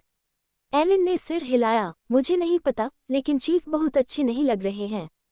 जब तुम उनसे बात करो तो सावधान रहना। ठीक है, मुझे समझ आ गया। मैं अब वहां जाऊंगी। बोलने के बाद उसने अपने हाथ में दस्तावेज नीचे रखे और कार्यालय से बाहर चली गई। शीर्ष मंजिल के कार्यालय में। चीफ, आप मुझसे मिलना चाहते थे। एना मो छियांजियो की मेज के सामने सम्मान से खड़ी थी। मो छियांजियो ने मेज पर अपनी उंगलियों को टैप किया। उसका भाव गहरा था। जैसे ही उसने बात की, क्या तुमने चारू परिवार के व्यवसाय के अधिग्रहण के लिए अनुबंध प्राप्त कर लिया है? इस दोपहर उसे झाओ यिलिंग से मिलना था। उसने आज चारू परिवार के लिए अनुबंध लाकर झाओ यिलिंग को आश्चर्यचकित करने का इरादा किया था। अप्रत्याशित रूप से कई दिन बीत गए थे बिना किसी हलचल के। क्या एक अस्पष्ट छोटे समूह को अधिग्रहण करना वास्तव में इतना मुश्किल था? एना का रंग बदल गया और उसने जल्दी से अपना सिर झुकाया। यह मेरी अक्षमता है। कृपया चीफ, मुझे सजा दें। उसने कभी अंदाजा नहीं लगाया था कि चारू परिवार का अधिग्रहण इतना कांटेदार होगा, और उसने कभी उम्मीद नहीं की थी कि चारू से निपटना इतना मुश्किल होगा। सब कुछ उसकी अपेक्षाओं से परे था। एना मो छियांजियो ने अपनी नज़र उसे देखने के लिए उठाई। उसकी आंखों में गहराई पटनियां थी। उसके सुंदर होंठ हल्के से अलग हुए। तुम्हें मेरा पीछा करते हुए कितने साल हो गए हैं? एना का रंग बदल गया और उसने घबराहट के एक संकेत के साथ बोला, 13 साल। अच्छा, मो छियांजियो मुस्कुराया, लेकिन उसकी आंखों में कोई गर्मी नहीं थी। 13 साल और तुम इतने छोटे मामले को भी संभाल नहीं सकती। मेरे लिए तुम्हारा क्या उपयोग है? क्या चारू परिवार का अधिग्रहण इतना मुश्किल है? क्या मैंने नहीं कहा है कि तुम उस शर्त की पेशकश कर सकती हो जो वे मांगते हैं, भले ही इसकी कीमत 10 बिलियन हो? तुम्हें चारू परिवार को नीचे ले जाना होगा। एना, तुमने मुझे बहुत निराश किया है। एना के चेहरे से रंग निकल गया। चीफ, मैंने उम्मीद नहीं की थी कि चारू परिवार की बेटी इतनी सख्त होगी। कृपया चीफ, मुझे सजा दें। चारू परिवार की बेटी। मो छियांजियो ने अपनी आंखें हल्की सी संकरी कर ली।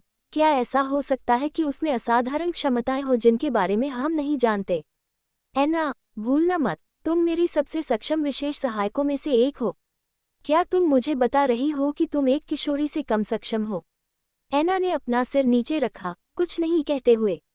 एक विफलता के रूप में उसे खुद का बचाव करने का कोई अधिकार नहीं था। बहुत हो गया। मो छियांजियो ने अपनी भौहें सिकुड़ी और अपने हाथ को खारिज करते हुए हिलाया।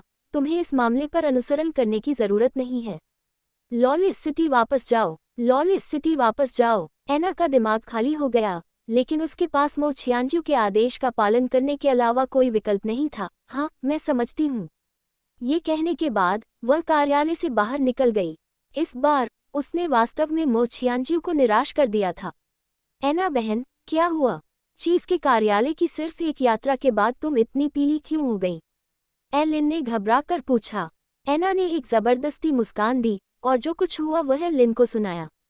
एलिन के चेहरे पर अविश्वास दिखाई दिया। तुम्हारा मतलब है चारू परिवार की बेटी, कुख्यात बेकार, सिद्ध व्यावसायिक कुलीन एना को उसकी बेकारता के लिए जानी जाने वाली एक किंवदंती ने हरा दिया था? वह बस बहुत अतिरंजित था। एना ने एक कड़वी मुस्कान के साथ सिर हिलाया। तुम्हें भी विश्वास करना मुश्किल लगता है ना? वह चारू परिवार की बेटी हमारे शोध ने जो संकेत दिया था उसके जैसी बिल्कुल नहीं है। मेरे ज्ञान के अनुसार उसने दिक मामले में भी एक भूमिका निभाई थी जिसे सोम शिकिन संभाल रहा था, और इसके अलावा वह सोम शिकिन के लिए काफी सहायक थी। चारू के साथ बातचीत एना के कानों में गूंजी और उसने जारी रखा, ये चारू, वह निश्चित रूप से उतनी सरल नहीं है जितना हमने कल्पना की थी। एलिन का भाव भी गंभीर हो गया। उसके दिमाग में कुछ धीरे धीरे सतह पर आ रहा था। उसने मुश्किल से निगला, अपनी आवाज को स्थिर करने की कोशिश करते हुए, क्या तुम कह रही हो कि चारू परिवार की सबसे बड़ी बेटी वास्तव में एक व्यर्थ नहीं है? उद्धरण चिन्ह। एना ने खिड़की के बाहर झलक देखी। अगर वह एक व्यर्थ होती तो हम सब मूर्ख होते। बैंग। एलिन के सिर में एहसास पूरी तरह से ढह गया। फिर भी उसने खुद को शांत करने की कोशिश की। आखिरकार ये वह थी जिसे चीफ ने जीवन रक्षक की तलाश के साथ काम सौंपा था। ये वह थी जिसने चीफ को बताया था कि चारू परिवार की बेटी एक मूर्ख थी। ये वह थी जिसने विश्वास के साथ आश्वासन दिया था कि चारू परिवार की बेटी चीफ को बचाने में असमर्थ थी। अब ऐसा लगा कि चारू परिवार की बेटी वह सब कुछ थी जो उन्होंने सोचा था, सिवाय उसे क्या करना चाहिए। अगर उसके गलत निर्णय के कारण चीफ ने अपने जीवन रक्षक को गलत पहचाना था, तो परिणाम वह संभवतः उन्हें सहन नहीं कर सकती थी। एना को सिर्फ अपना कार्य पूरा करने में विफल होने के लिए लॉलेस सिटी वापस भेजा जा रहा था। एलिन ने अचानक ऊपर देखा। एना बहन, क्या चीफ आज दोपहर मिस झाओ से मिल रहे हैं? कहानी ख़त्म नहीं हुई है, यह तो बस शुरुआत है। सब्सक्राइब और बेल आइकन को क्लिक करें एएस नोवेल वर्ल्ड पर और चलो अगली कहानी की तरफ।